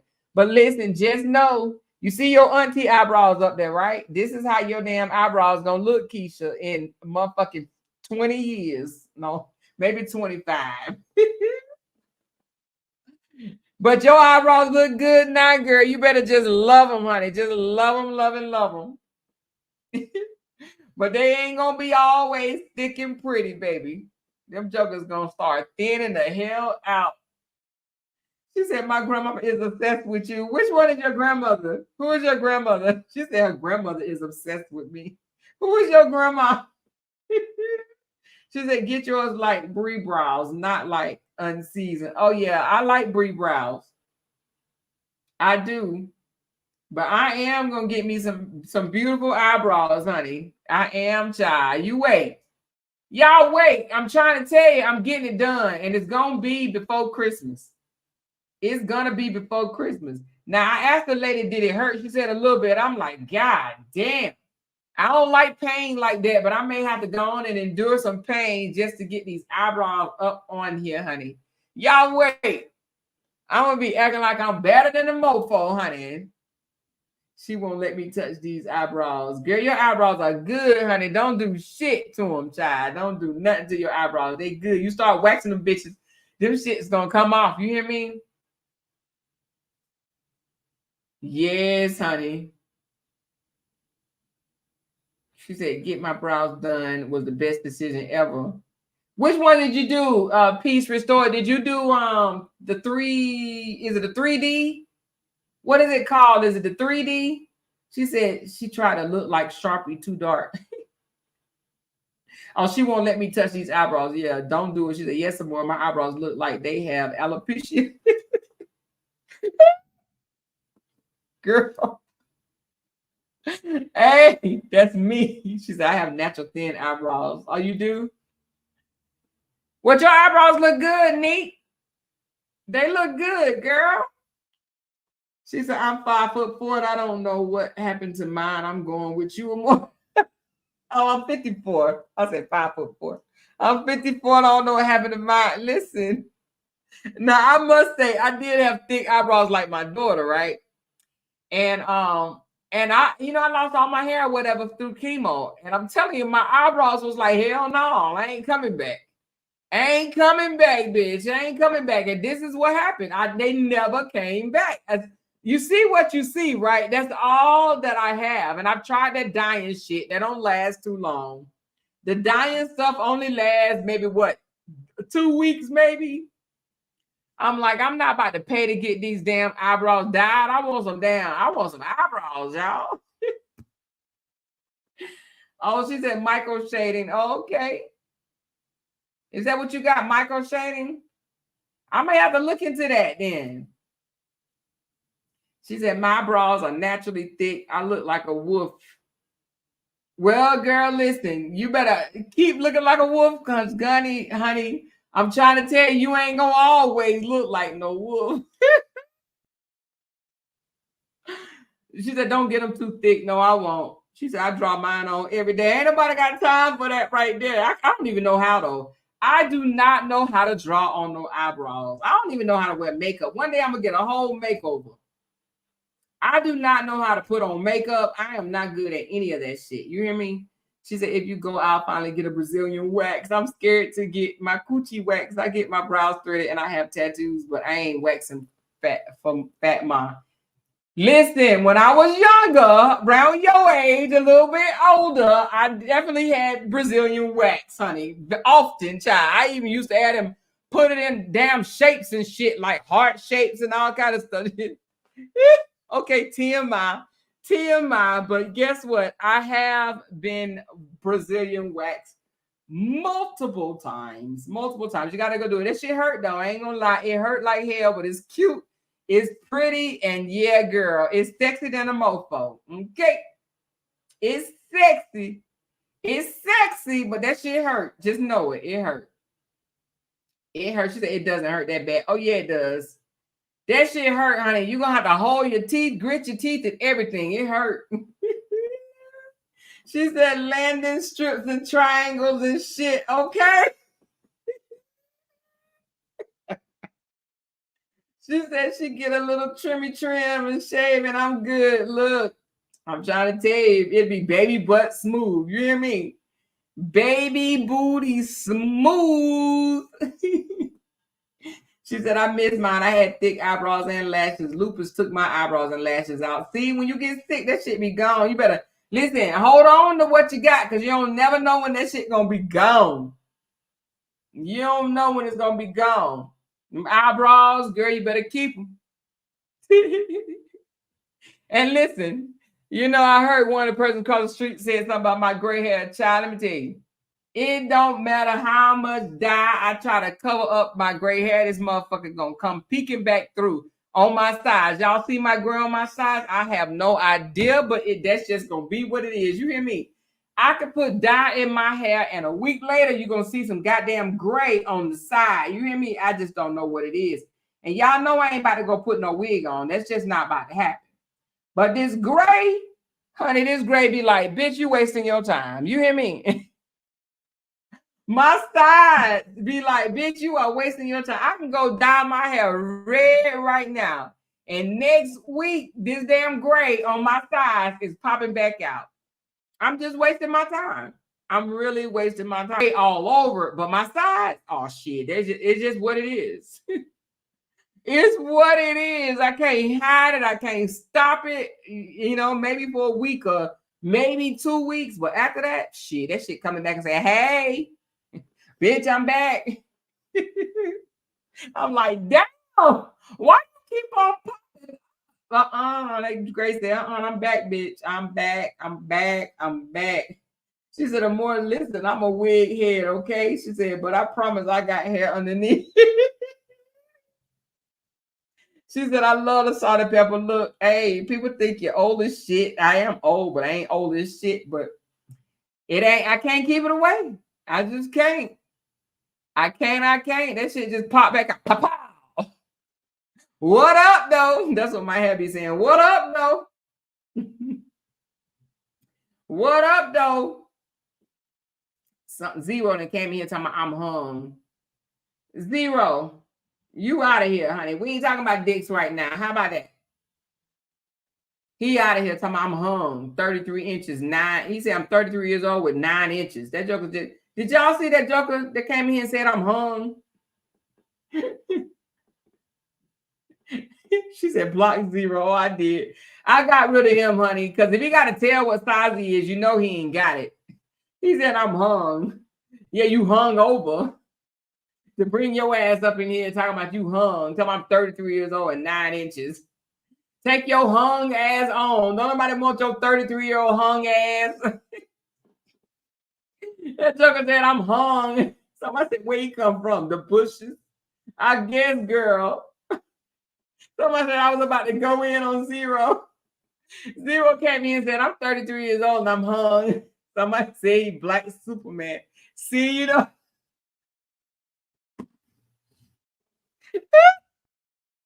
See, while I've been talking to y'all, I've been sipping on this goddamn sweet ass lemonade from Chick-fil-A. Shit. Y'all funny. He said I'm 33 and hung. He probably 33, 9 inches and stupid. Oh my God. You hear me? He over here in somebody chat. I'm hung. Well, hang yourself then. Stay hung. She's talking about the old drunk. Oh my God.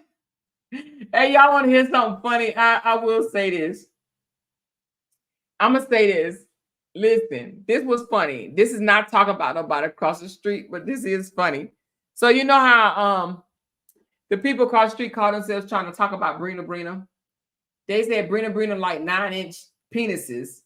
But listen, was that supposed to be something wrong with that? I'm just asking for a friend. Like, I was just wondering, was that supposed to be like a bad thing?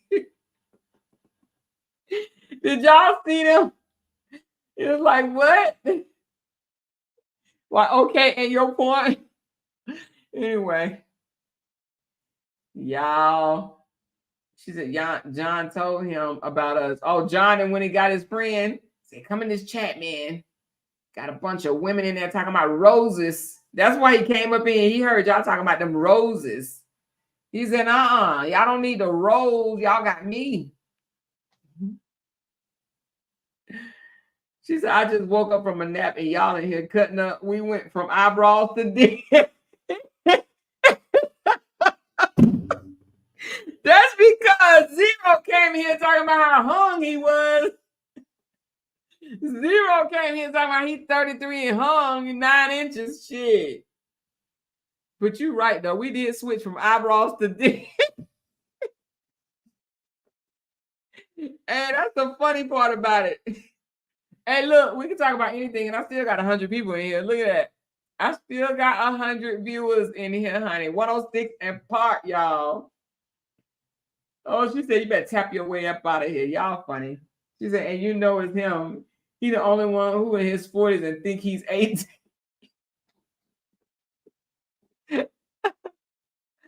Oh my God. She said, we ain't giving away visas in here. You hear me? You already know who it is. She said, we ain't giving away no visas. Hell to the no. This shit is funny. People are funny, honey. We've been on here for almost 2 hours. You know, let me tell you something. I love the way we can just laugh and cut up and just have some fucking fun. You hear me? Just fun, and more fun. Fun, and more fun. Let me hear you say fun, and more fun. Hey, fun, and more fun. She said, John wanted to date, Zero wanted to trick. Look what Kim said, y'all. Kim said, John wanted to date, Zero wanted a trick. Oh my God. That's too funny. She said, I can't wait to move. I can't wait for you to move to North Carolina. You'll be close to me. Yes, girl. Yes, girl. My husband want to move to Texas, though. And I'm like, no. We'll just have to see. Pretty girl Keisha got me rolling in here. What pretty girl Keisha say? What Keisha say? Hold on. Let me go back up. What did pretty girl Keisha say?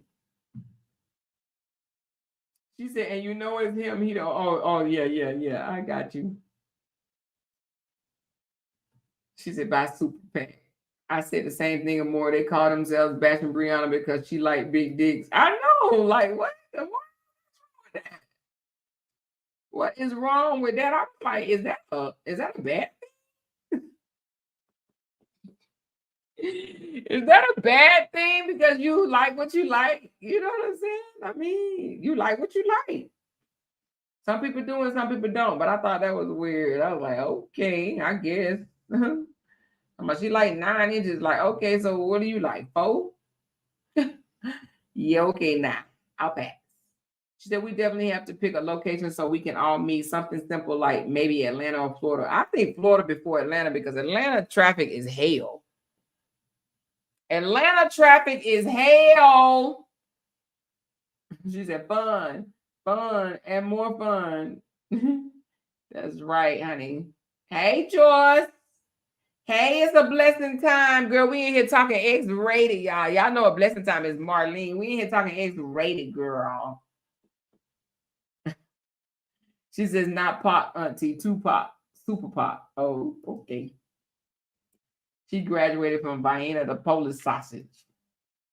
I'm in Atlanta and no, I hate all this traffic. Yeah, Atlanta traffic is crazy. Yeah, you know what, QC? I was thinking New Orleans too.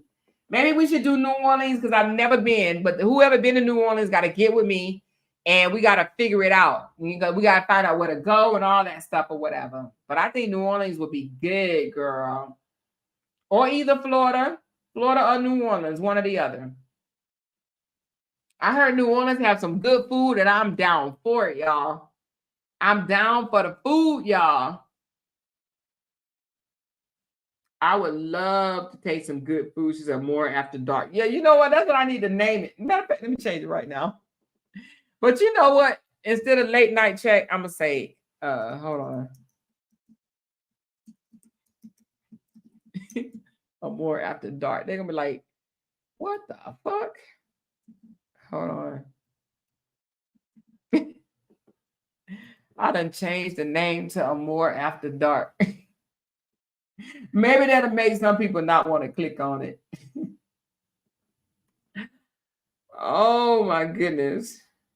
She said, Marlene said, hey, let me let you. She said, hey, Marlene said, let her go, LOL. She said, let her go. She said, we got to go for Mardi Gras. I haven't been to SeaWorld or Disney World, and I really want to try those. Have I been to SeaWorld? I've been to, was it named SeaWorld? What's that other one called?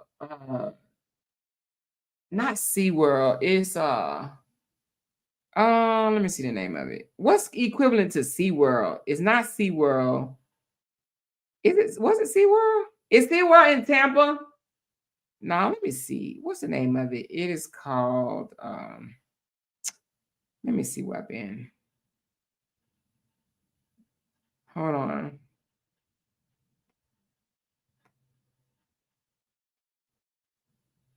Water parks. It was I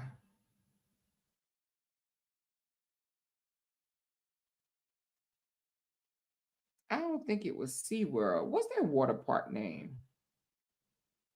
I don't think it was SeaWorld. I can't think of the name of it. Let me see. Hold on. I think it wasn't even in Tampa. I think it was Virginia Water Park.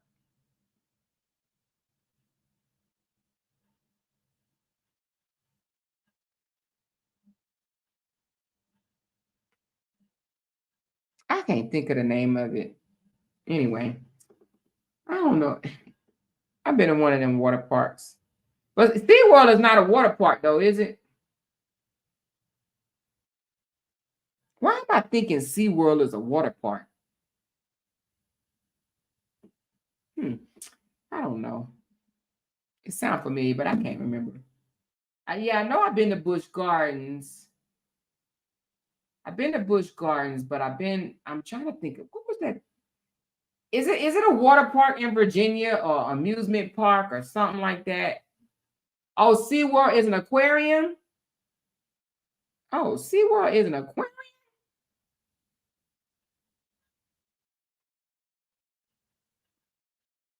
Why does it sound so familiar?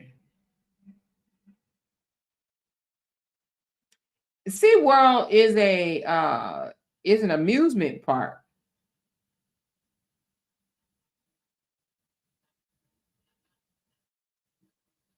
Anyway. Oh yeah, I've been to King's Dominion. But do they have a water park there? Anyway. I've been to Great Wolf Lodge too with the grandbabies. She said SeaWorld in San Diego is better than the SeaWorld in Orlando. Oh, is it? She said I drove in a tornado just to get a hot dog. Couldn't see a thing, but I got that hot dog. Oh Lord. Hershey Park is in Pennsylvania. Busch Gardens and King Dominion. Why does SeaWorld just sound so familiar? I can't think, y'all. I can't think. I haven't thought about it afterwards. Yeah, but these amusement parks be hot sometimes. You go in there with all good intentions, and you be like, I need to get the hell up out of here because them jokers be hot hell. She said, not a tornado, but I understand. She said, I like Hershey Park. That's an amusement park, though, right? In Pennsylvania. Yeah, I definitely been to Carowinds. We used to get annual passes to Carowinds every year. Yes, I love living in Charlotte. That's why I want to go back to, but my husband ain't no fan no more. She said, I was just saying I want to fly back to New Orleans just to eat, then come back home. Yeah, we're gonna have to plan something. We gotta have to hit up the New Orleans, baby. Yes, we are. She said, what's Carowinds? That's an amusement park in Charlotte, North Kakalaki.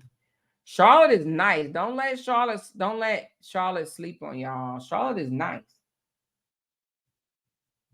Charlotte is definitely nice. It has gotten expensive because all them New Yorkers to move down there, them people from New York and New Jersey and Connecticut. But it's nice. It got a kind of up north flavor, I guess, with some of the people.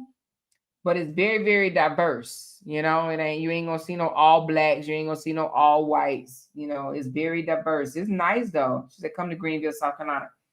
I ain't never even, I mean, I ain't never been there. Let me see, Greenville, South Carolina. Let me see. What do they have to offer? Greenville, South Carolina. And how far are they away from Charlotte?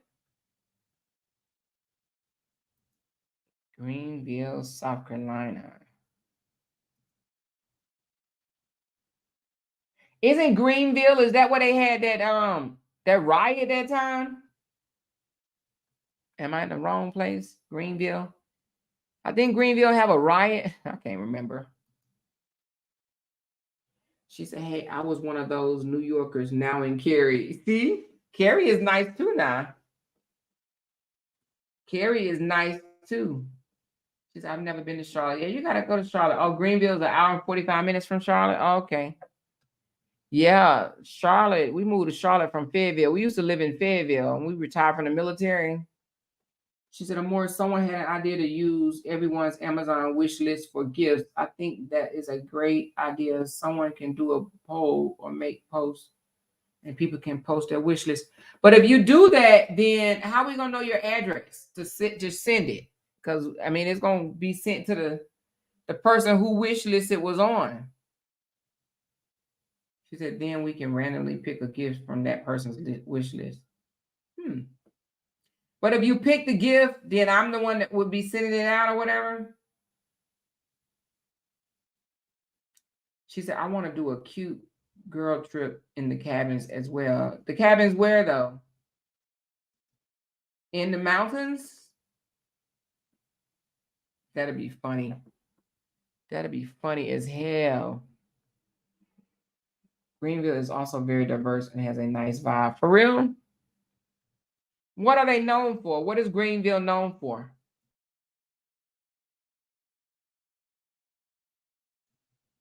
Do they have good food? Do they have entertainment? My husband is big on entertainment, honey. He like to have shit to do. You know, we retired folks, honey. He like to be able to go to concerts, football games, that type of shit. My husband big on that shit. Big on that shit. He be telling me, you better wrap the podcast up. We got to get out the house. We got to go do some shit. She said Asheville is nice for cabins. Oh, okay. Not sure. I have to research upscale cabins. Peace restores. Are you in Greenville? Okay. They should have their address or P.O. box posted, something like what Bree did with the Lala birth list. We'll talk about it in the members only, you know, until the whole thing die down. I don't think that we should be passing out addresses because some people say they on our, you know, I ain't gonna say side, but some people rock with us and some people really just don't. And they just here for the mess. So we just got to be careful when we pass out our information to people. And that's on real. She said Asheville is beautiful. If they make a wish list, it automatically be delivered without address disclosure. Okay, we're going to figure it out. We will figure it out. When I come back from Thanksgiving, because I'll be leaving here soon. When I come back, while I'm gone, I'll be thinking about it. When I come back, we'll lay it all out. She said, are you trying to think of Six Flags? No, Six Flags I've been several times. Several times. Six Flags. Six Flags is in Georgia, right? In Atlanta?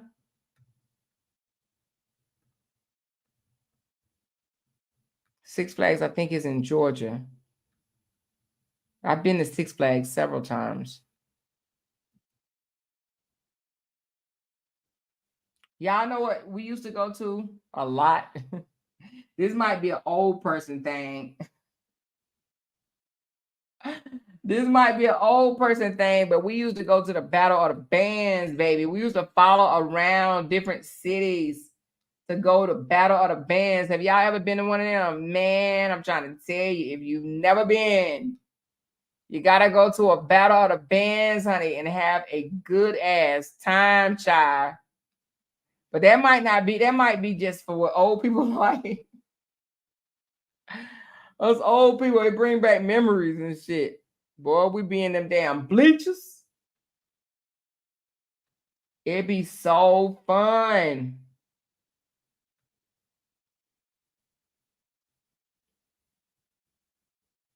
She said, yes, the Battle of the Bands are fun, y'all. If you just want to get out, see where the next Battle of the Band coming to your city, telling you, they be so fun. You be like, yes. They be dancing and getting down. She said, yes, I was an extra in the movie Drumline for the Battle of the Bands. Okay. Go on, Shy. Battle the bands be girl. Me and my husband have been to plenty of them. Boy, we be in there just having a good old time. Me and my husband like to have fun. Go places. We ain't got to do it every day, but every now and again, you got to get out and have some fun. Even go to your local, high school football game. Y'all do that? She said, we have it here in Texas, TSU and Perryview. Where in Texas? What part of Texas? Because my husband definitely want to move to Texas, child. Be with his family, honey. He definitely talking Texas, child. We was almost in Texas. He talking about, if we go to Texas, do you want to stay? You want to stay? He talking about staying over Thanksgiving, child. How the hell we going to stay? We ain't going to have our furniture or nothing. Make that make sense.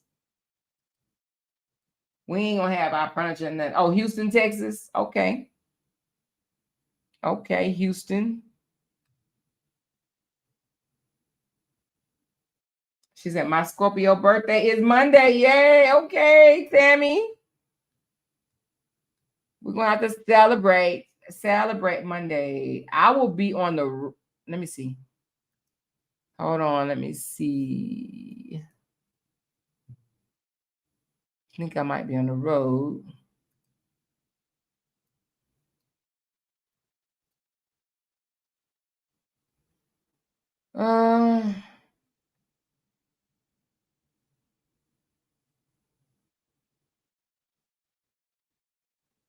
It's either, I think we're leaving tomorrow. No, it can't be tomorrow because my husband would have said that. So I think we're leaving Monday. Yeah, I'll be on the road Monday, but it's going to be late. I think we fly out at 11 something. 11 p.m. or something like that. So I went to Charlotte HBCU Battle of the Bands last month. It was amazing. Yep, that's where we go. Well, that's what we used to go a lot. The Battle of the Bands in Charlotte, child. It'd be fun as hell. You hear me? Fun as hell. She said Bike Week used to be a vibe. Yeah, back in the day, child. Back in the day. Back in the day, I used to be one of them ones down there walking on a damn Myrtle Beach, half dressed and shit. Oh my God, honey. We grow up, child. We just grow up, honey. We just grow up. We grow up. It's called growing up, honey. We just grow up. But you can't remember about them. You can't forget about them good old times. Keep that shit in your memory. Don't ever think you're too old to have fun. And don't get mad at the young folks for having fun.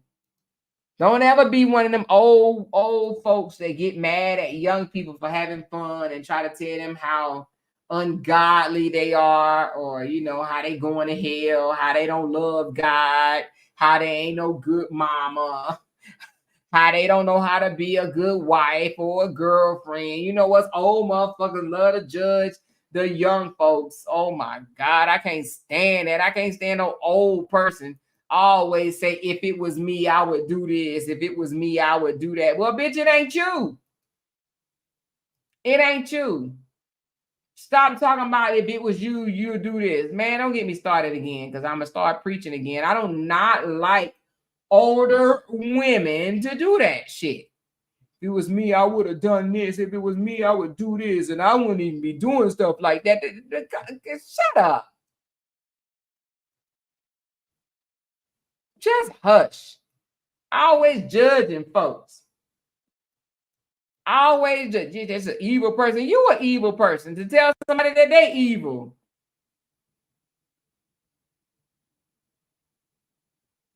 You evil by telling somebody else that they evil.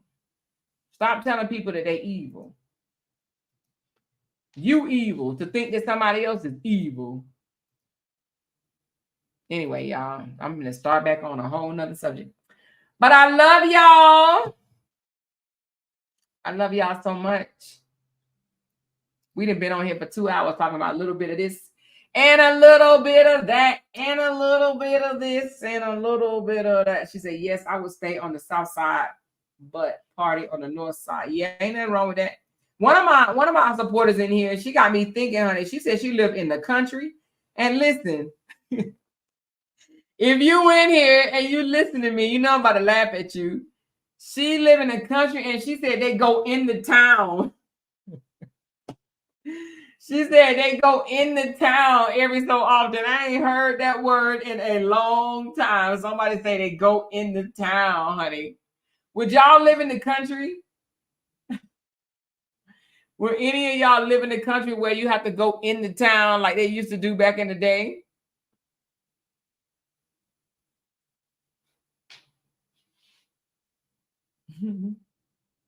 I don't know if I want that much of a country life, but after living in Vegas next to the damn strip and hearing this noise all dang going day, I definitely don't want to live this close to the city no more.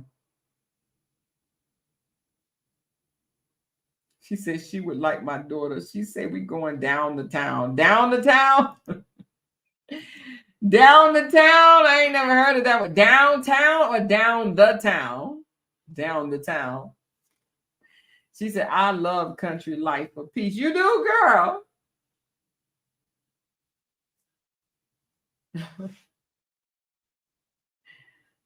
She said, I did for 1 year. We live in Atlanta, but she's so country. I was raised in the country. It was peaceful. For real?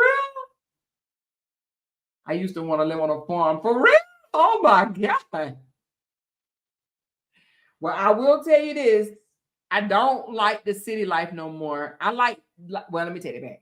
I like having fun in the city life, you know, eating, going out, this, that, and the other. But I never want to live this close to the happenings no more. Oh my God. I literally live in the busiest, noisiest part of Vegas. Like, it is crazy. I don't know what I was thinking. But it's okay. It's okay. She said, down the town. She's 5 years old. Oh, okay. My dad's a country bumpkin. I last 2 months in the country. Too quiet for me. Listen to you.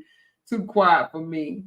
She said, I will at peace tomorrow. I know I got to try out the Lost Cajun. I've heard that was good. Okay. It's a cool getaway, but I don't know about living there long term. Now, I don't know. I don't know if I can do straight country. That might be a little different for me. The country might be a little different, but I definitely don't want to live right in the heart of everything. Heck no. Heck no. We live in the heart of everything and it still take us 15, 20 minutes. Listen, y'all want to hear something funny? It literally take us 15, 20 minutes to drive somewhere that you can walk in 5 minutes. You know what I mean? It take us 15, 20 minutes to drive somewhere that you can literally walk in 5 minutes. Like, it's crazy. It's freaking crazy. So, but one of my supporters, she said she live in the country and she said they go into town. We go into town. I thought that was cute. She said we go into town, baby. She said I live 45 minutes from a Walmart. Oh yeah, you live in the country. You live in the country. She said we have 4-wheelers, dirt bikes. Husband can shoot his gun. Love it. Oh, you live in the country too? She said, oh my God, my mom live in the middle of the city in Atlanta. I hate going to her house. The traffic is ridiculous. Girl, yeah, I can have this city stuff. She said, yeah, Vegas traffic is crazy. I literally got out of my Uber to walk before the traffic was insane. Girl, you will get further walking than you will freaking driving. It's crazy. It is crazy for real. Crazy, crazy. It is definitely, she said, rep your city and state. It's so peaceful in here tonight. I love you more after dark. I love more after dark. Thank you, Keisha. It is peaceful in here. She said, rep your city and state. Well, shoot, I don't know what to say. Las Vegas, Nevada. That's where I'm at right now. But Charlotte, North Carolina. Charlotte, stand up. But we in freaking Vegas. Vegas, baby. She said, we are from all walks of life. I'm loving it. We are.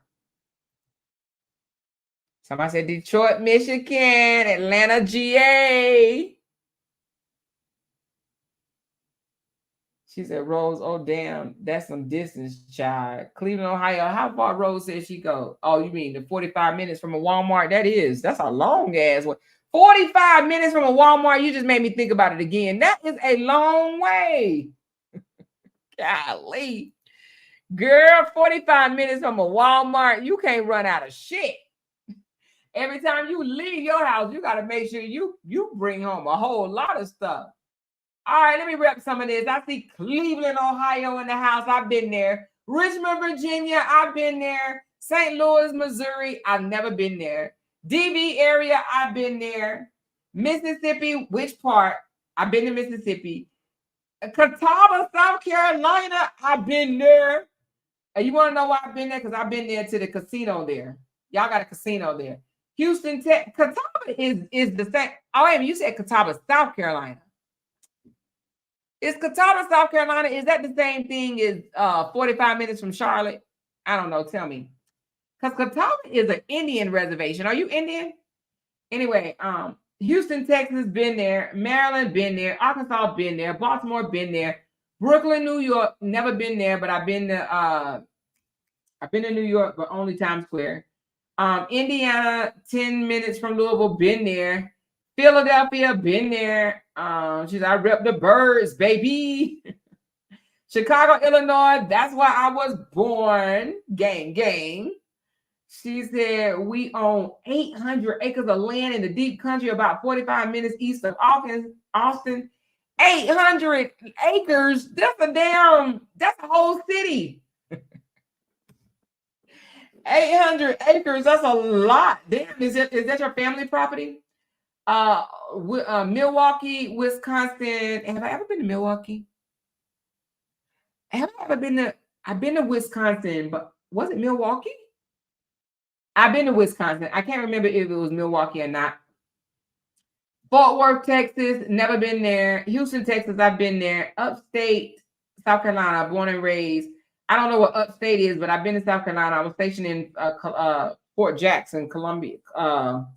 Fort Jackson, and I lived in Columbia. Brooklyn made, North Carolina now laid. Okay, definitely been in North Carolina, never been to Brooklyn. Jacksonville, Florida, I was stationed there. She's at 800 near Austin. Wow. We can only get 2 acres and be neighbors. We can all get 2 acres and be neighbors. Okay. She said, I want to go to Texas so bad. I mean, 800 acres. Ooh, child. She said, yes, married to a Native American. Oh, got it. Okay. So, yes, Native American. That's where Catawba come from. Yeah, I've been there to that casino up there.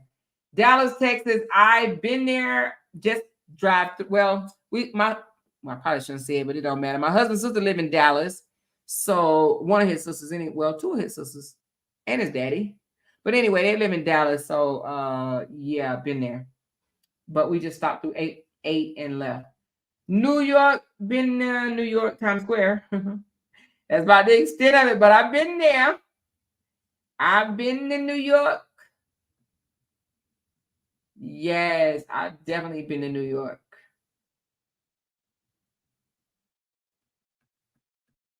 Yep. Happy birthday. Who birthday? Miss Lady, happy birthday, girl. Where Miss Lady said it was her birthday. I didn't even see her say it was her birthday. Happy birthday, girl. Happy birthday. Is it your birthday yesterday or today? She said, I love New York City.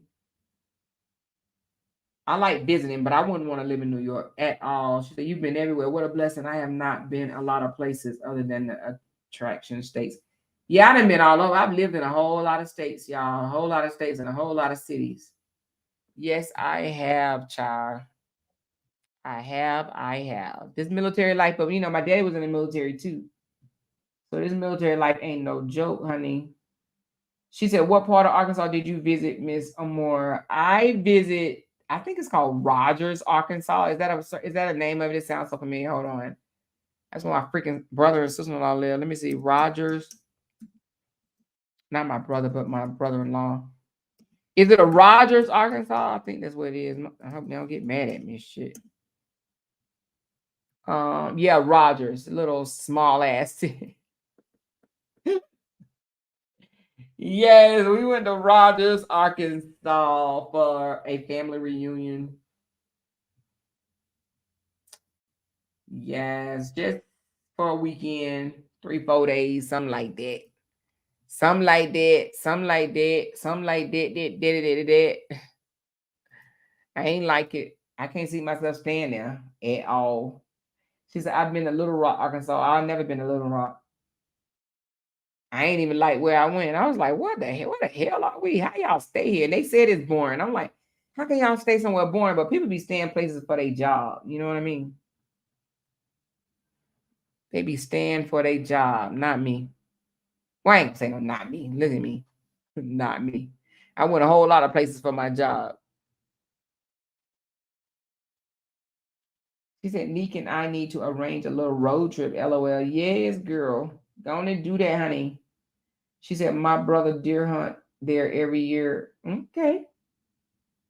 I take plenty of day trips to y'all city just to eat.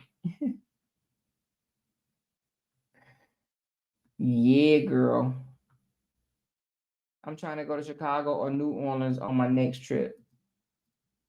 Yeah, I definitely want to go to New Orleans. I really do. I want to go to New Orleans and find out what it's all about. I do, but I don't want to go during the flooding season. She said, we are the good food. Where are the good food places in New York? She said, dang, I need to get out and do some traveling. Other states I visit other than Georgia is Charlotte, North Carolina. Ooh, Vonda, yeah, you need to get out, baby girl. Yes. She said, Detroit, height, born, raised. Now too height for me. It's too high for you. Yes, indeed. Ain't nothing wrong with just visiting, traveling, you know. She said, thank you, everybody. I'm going to bed. My sister took me out and I enjoyed myself. That's good, girl. Talk to you later, girl. She said, New Orleans is a whole vibe. I believe it. And I want to feel that vibe. I sure do. I want to feel it. She said, what are y'all cooking outside of the traditional dishes for Thanksgiving? I ain't cooking shit. But let me tell you something. I'm saying that. I'm gonna tell you, my husband's family are just, man, you name it, I guarantee you we're gonna have it. I'm gonna go live while I'm there. But they have like, girl, I know they're gonna listen. They're gonna have spaghetti. Let me name some shit that they're gonna have for Thanksgiving that I already know. They're gonna have the turkey, the ham, the fried chicken, the pot roast, the spaghetti, the fried fish, the corn, the mashed potatoes, the candy yam, the dressing, the potato salad. Did I say candy yams? I think I did. Potato salad, the macaroni and cheese. They're gonna have about 4, 5, or maybe 8 desserts because I already know they're gonna have sweet potato pie, all types of cakes. But you got to think though, this year Thanksgiving is going to be Thanksgiving/family reunion. So, I mean, not family reunion. Did I just say that more? Thanksgiving/funeral. So they gonna cook their ass off. That's why I kind of know that I'm not gonna have to cook anything because them women cook. But I'm gonna be there to support them though, you know, talk to them or whatever. But I doubt if they ask me to cook anything. But I am going to enjoy the festivities and just eat up the food, the good food, because it's about to be good. She said, my mom passed on Thanksgiving Day. I live by myself, so I'm not cooking at all. Oh, you should cook something. Or go somewhere. Don't just sit there. Joyce, go out and do something. Kayshawn said, oxtails, barbecue, ribs, and hot wings. Okay. Meatballs. Okay. She said, Chinese food this year. Y'all going to Chinese food? Okay. Barbecue. Okay. She said, Amoira, just bring the drink. Yes, I'm going to go get some eggnog. Okay. I'm going to bring the eggnog. She said, cook your mom's favorite food. That's right. Cook your mom's favorite food. Don't just sit there. Amoira, have you tried any of the Keith Lee's recommended restaurants in Vegas? I try to get my husband to go to the food, this food truck with the wings that he was talking about. My husband talking about that line wrapped around the building. I ain't going there. So I tried some places that he recommended. Yes, I did actually, but not after he recommended them. I tried them before he recommended them. He said, not the eggnog. Yep, I'm taking the eggnog. That's it. That's all. No, I'm just kidding. I don't know what I'm doing. I don't know if they're gonna ask me to cook. I doubt it, but I don't think they will, but we'll see. But we will see, honey. But they love cooking. And I'ma love for them to love it. I'm gonna love them for it, baby. I'ma love that they love it. She said brisket, oof, ribs, deer, turkey, ham dressing, greens, garlic, cheese, potatoes, potato pie, 7-Up cake, peach cobbler, red velvet. I do all of the cooking. We'll have 30 people at my house. All right, QC, drop your address. We coming. Everybody be going to QC house. Listen, y'all. Look at her recipe. Everybody going. We're going to QC house. Come on. Let's everybody give us the address. We on our way. She said, does anybody make homemade eggnog? No. I ain't never even heard of that. Is that a thing?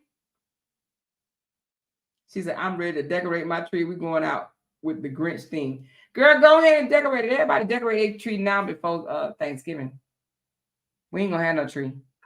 We live on the strip, girl. They got a whole bunch of trees over here. We just gonna go stand in front of one of them, take a picture. All kind of trees all around us. We ain't putting up no tree. Mm-mm. We all going to eat at QC house, y'all.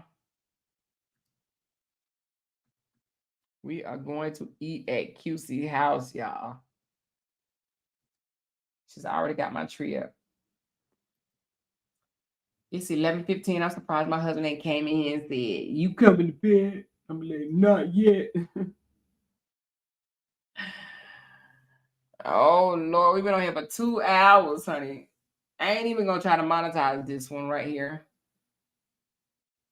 I don't know why. What did I say? Did I say anything crazy? I don't know if I did. I don't think I did. I said, come on. Okay, girl. I'm coming. I'm coming, child. We'll only be in Texas we won't be nowhere near you, actually. We will be, I ain't gonna tell y'all. We'll be in Texas. Big old Texas. She said, who's buying chitterlings? They are so high now. Oh, I don't not eat them things. No chitlins. Ooh, no.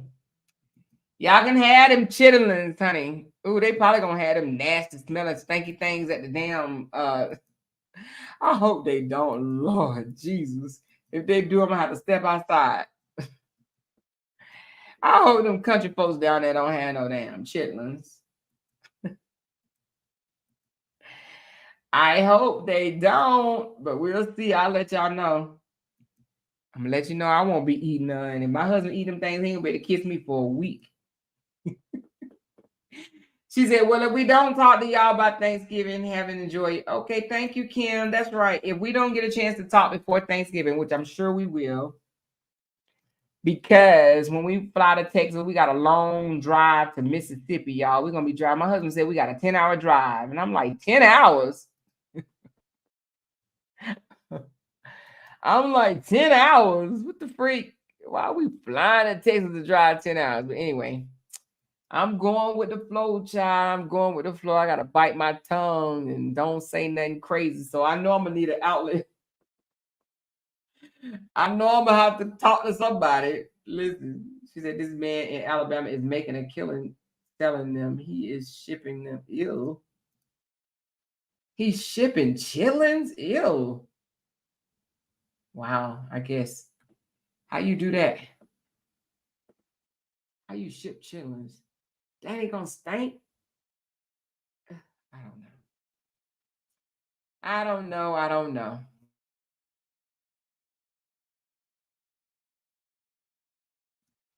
She said chitlins and pig feet is not my lane. Mine either. I just let people, whoever eat it, eat it. She said, no Cokes, please. Listen, I might need a couple of Cokes.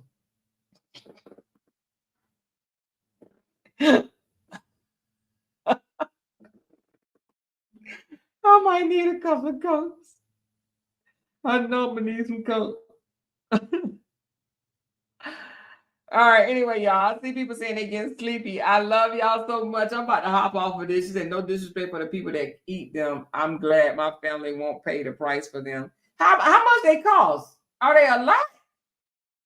Let me look it up. Price of chitlins. Then we're going to get off for real. Let me just say price of chitlins. Chitterlings. Chit. How you spell that shit? Chitterlings. Turlings. All right. How much are they? It say $19.99 for 5 pounds. Is that good? $19.99 for 5 pounds. Somebody said $45. This ain't $19.99 for 5 pounds here at the store. $19.99 for 5 pounds. Is that good? Ew. Is that a good price? You said 45. Is that 45 for how many pounds? She said, yes, since the pandemic, they are $40. Something like that. I seen 50. For 5 pounds, $50?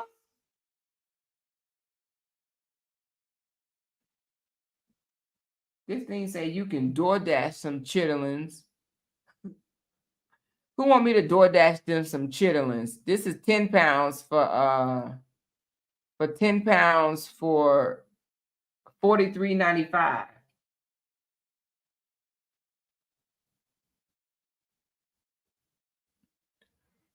Well, if you could DoorDash them, I'm not. Ugh.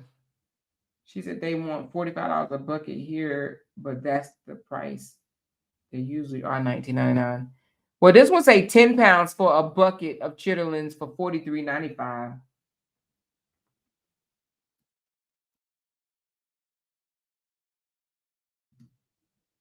Well, anyway, honey.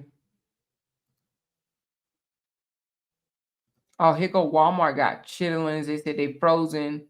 This is Smithfield chitterlings for $29.47 at Walmart. Smithfield frozen fresh pork chitterlings at Walmart. Ew. She said 10 pounds here is $25. Are they clean already? How do you know if they clean? What they say? Let me see. Let me see if they clean. Ew. Cray. How do people eat this shit? But hold on, let me see. Where you see if they say clean at? Hold on. It don't say clean or unclean. Let me see. I'm gonna just type in clean chitterlings. Chitterlings. Okay, so the clean ones are the pre-clean chitterlings are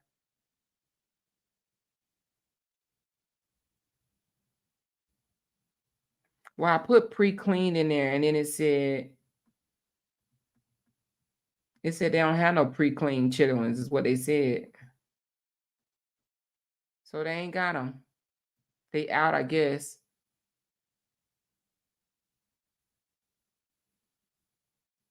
But here goes some natural fresh chitterlings. It don't say.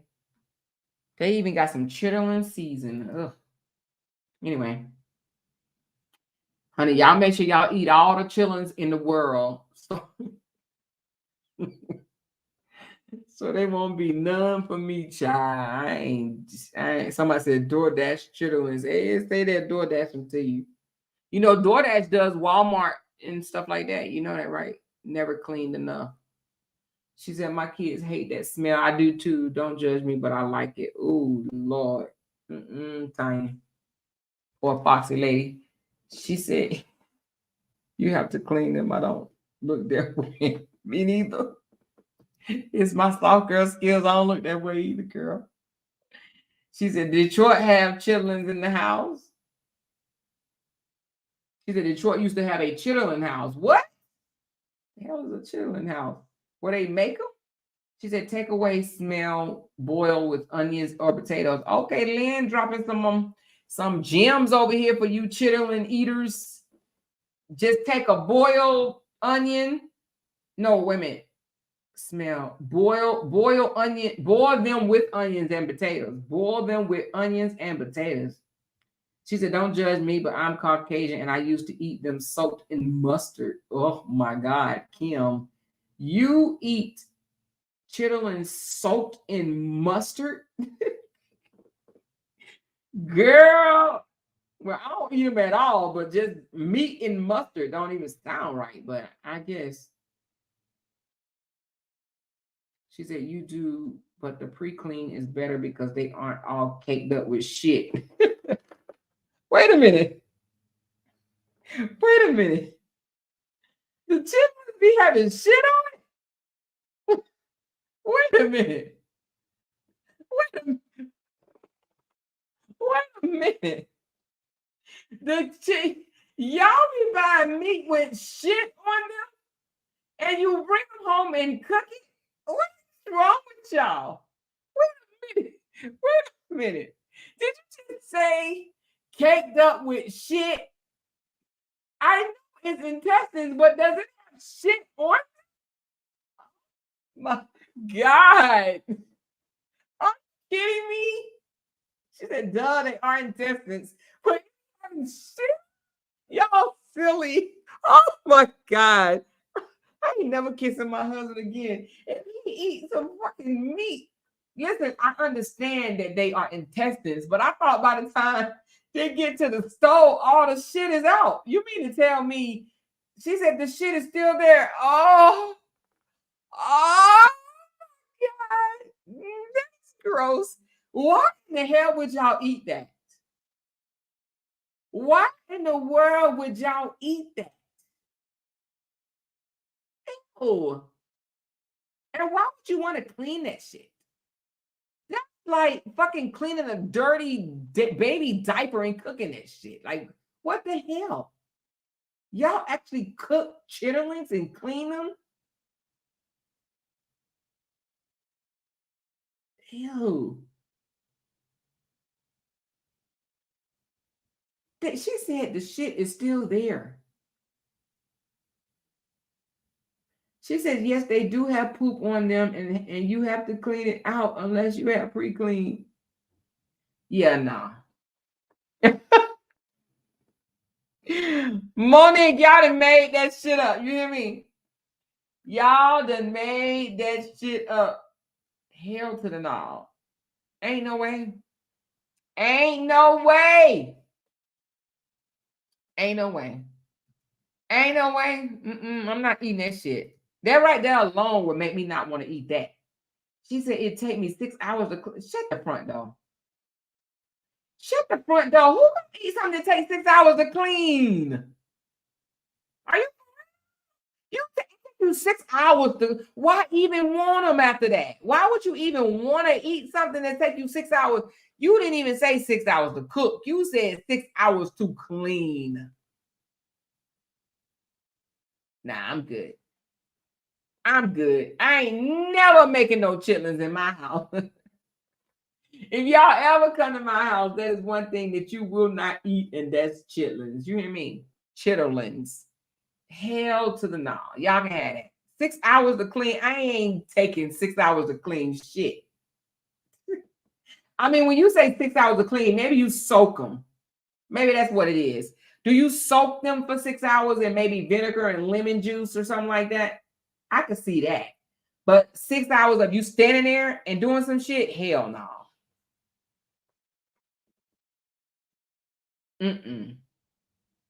But if you boiling them or you just letting them soak in some lemon juice or some apple cider vinegar or maybe some white vinegar, I could see that 6 hours doing that, but not 6 hours of you actually cleaning shit off of them damn things. Oh, she said vinegar and baking soda. Oh, okay. Now that might be okay because you ain't doing that. You just putting them in the vinegar and baking soda and leaving it alone. Okay, I can see that. But 6 hours of trying to scrub shit out of some intestines, nah. Y'all can have that for real. Have all the chillings that you want. I'm gonna post my Cash App. If anybody want to show us sister some love, you can. You don't have to. You don't have to, but I'm gonna post it anyway.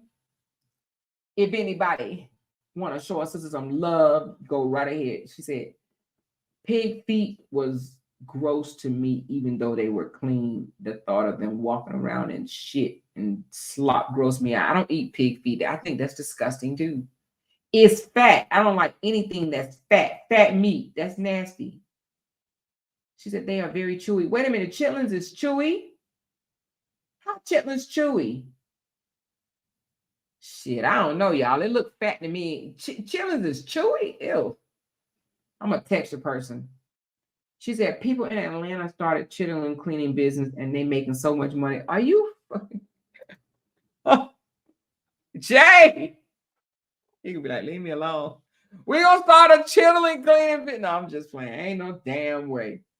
Hey, that's a good business idea for somebody that's still trying to start businesses, I guess. Cleaning intestines out. She said, I watched somebody on YouTube try chicken feet. She said it tastes like stewed chicken. Now I'm good on that.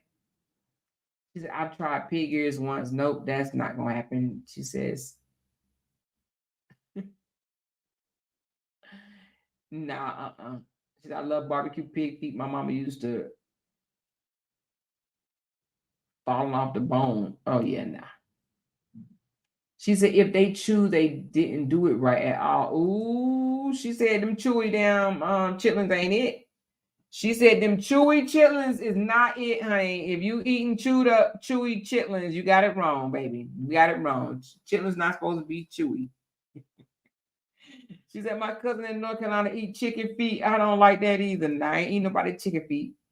She said, y'all try frog legs? Yeah, when we know it was frog legs. Once I found out, I was like, oh, hell no. That's why you got to be careful when you go eat in the country. They serve you shit and don't tell you what it is. Then tell you later, oh, you just ate rabbit.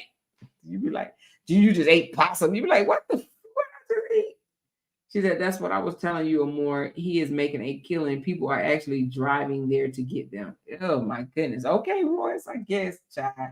Anybody want to start a business? Let me tell y'all another good business idea. I'm going to drop this gem for y'all. I'm going to drop this gem. Oh, thank you so much, Carmen. I appreciate it. I appreciate that Cash App love. Thank you. Thank you. I'm about to drop a gem on y'all. Do y'all want to know of a good business job opportunity? Rich folks say, what? Don't recreate the wheel. Find what it is, and then you perfect it. Make it better or whatever. Name it something different. Put your little spin on it and make it better. So here's a good job opportunity. Listen, because the interest rates are up sky ass motherfucking high, a lot of builders are putting up all these apartment complexes all over the place. Condos, high rises, apartments all over the place, right? It's called, what's the name of it? It just slipped my mind. Valet, trash valet.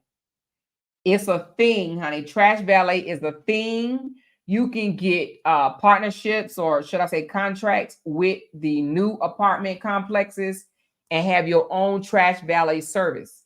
Now, the trash valet, oh, thank you, girl. I appreciate you so much. The trash valet services, if you got a truck or something like that, all you do is go around. If you do a whole apartment, right? So you might charge $25, $35, whatever the case may be, a month for each residence, or $40 or whatever, wherever you live. And you charge that, and the apartment complex put it in the people's rent.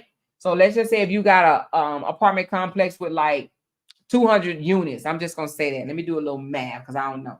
So let's just say you got 200 units in this apartment complex, but you have the contract for every last one of them. 200 units, let's just say $40 a month.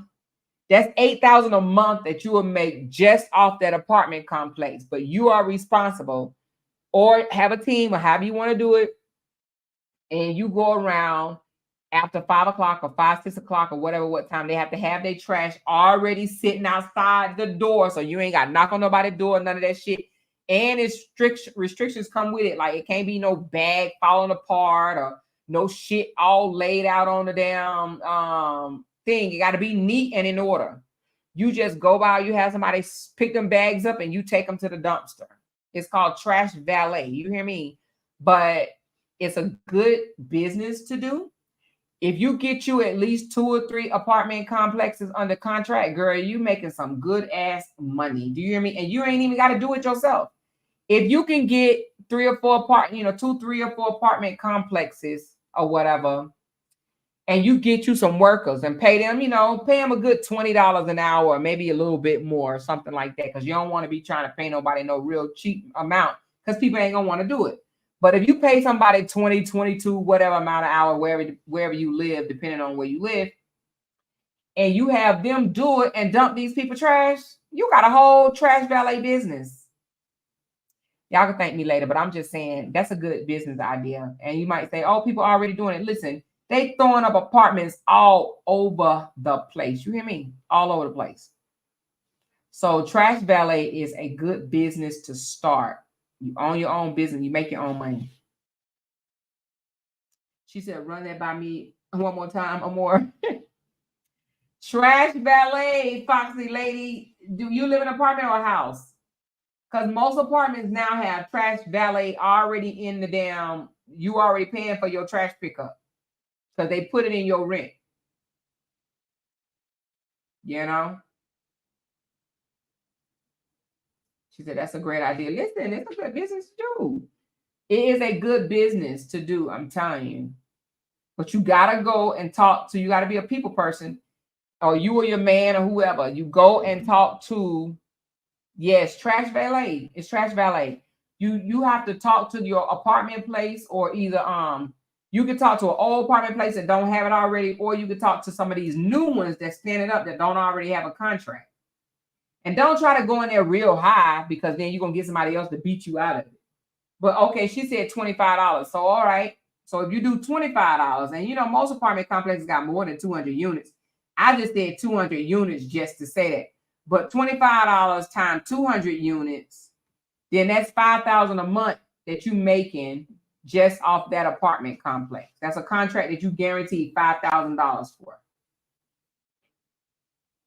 But most apartment complexes have more than 200 units. You might have an apartment complex with 500 units. And at $25, that's $12,500 that you would make off that apartment complex at $25. She said, I say it's 1,000 bread vendors and they all will sell because people like different kinds of bread. Yeah, there are a lot of bread vendors. And my husband and I was going to buy a bread vendor for $75,000. It wasn't even that expensive, but we chose not to because I hear a lot of bread vendor have to work their own damn business. And I'm not about to get up at no 4 o'clock in the morning dropping on no damn bread.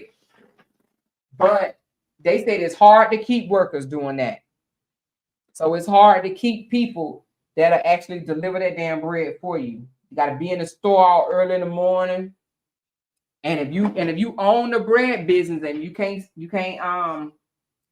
and if you can't find nobody to run that bread for you, you got to do it yourself. But we was about to buy a bread business for $75,000. We thought that was a good price, but I'm glad I didn't, because because I wasn't trying to work it. I ain't trying to start the business and then do it myself. I want somebody else to do it. I ain't about to be out there. This is like a paper route. You delivering the damn paper. She said, so does it matter who else is doing it? No, it doesn't. Listen, any job that you start, it don't matter. Listen, a lot of billionaires will tell you, stop trying to recreate the wheel. You know what I mean? But I will say that you want to get into like, there's different things that you could do to go to, you could do, what do you call that thing? Better business. No, not Better Business. What is that thing they have? They have monthly meetings. Chamber of Commerce. I think that's what it is. Chamber of Commerce. You get in those type of things, get your name out. But I say beating the street is your best way to promote your business. If you're a people person, if you see somebody building apartment complexes or whatever, you go and ask to speak to the owner or the builder. Who's the builder? Who's over these apartment complexes? Who's the owner or whatever? And you try, or the HOA, or you get in contact with the HOA, you know. But most apartments, upscale apartments, already have trash valet. And when I say upscale, I mean like nice apartments, not upscale like mine. Because we got a trash chute. Like we just put our trash in a chute and it goes all the way down to the bottom. But apartment complex, but we live in a condo, but apartment complexes, nicer ones have the valet already. Because they don't, you know, they don't want trash all over the place. God damn, again? Oh my God, y'all. Oh my goodness. Child, what in the world? Bill Cosby, another lady that came out, actress Joanne Tarshish. How you say her name? Tarshish then filed a sexual assault lawsuit against Bill Cosby. Child, if you don't go sit your butt down somewhere. Oh my God, child. She said she got raped in 1970. Hell, I'm filing a claim on Bill Cosby too. He raped me in 1952. God damn, Bill. I bet this Negro like, God damn, I can't win. Well, anyway, let me go, y'all. This is crazy. Oh Lord, child. Bill Cosby about to get hit again. Somebody said he already in jail. Child, Bill Cosby, honey. They just gonna make sure he don't get out, huh? No, Bill Cosby ain't in jail no more. He out. Ain't girl, Bill Cosby been out of jail. Ain't he? Bill Cosby is out. Hold on. Have he been out?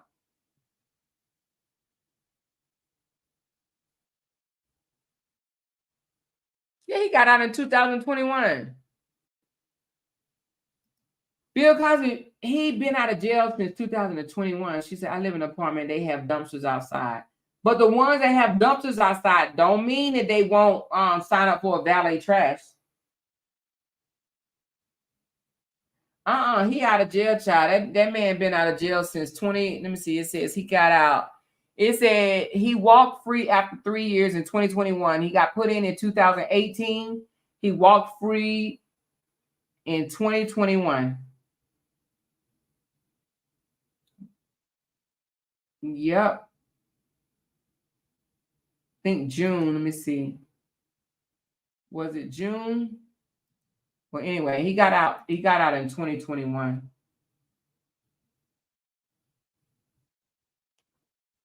He probably got Alzheimer's and can't remember that far back. Child, we have dumpsters, but still have valet trash that charges $29. Yeah, so if your apartment complex have dumpsters, ask them about the valet trash. But make sure you do your research before you just go out there.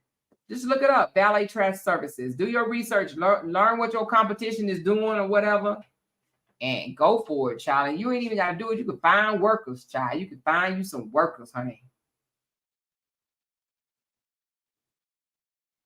She said, LOL, right. I was just saying it doesn't matter how many people are doing what you are trying to do because people like different brands. Exactly.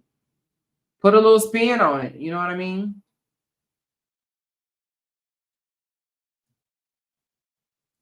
All right, y'all, I'm about to go. Y'all make sure y'all hit this like button and thumbs up this video, and I will chat with y'all later. Bye.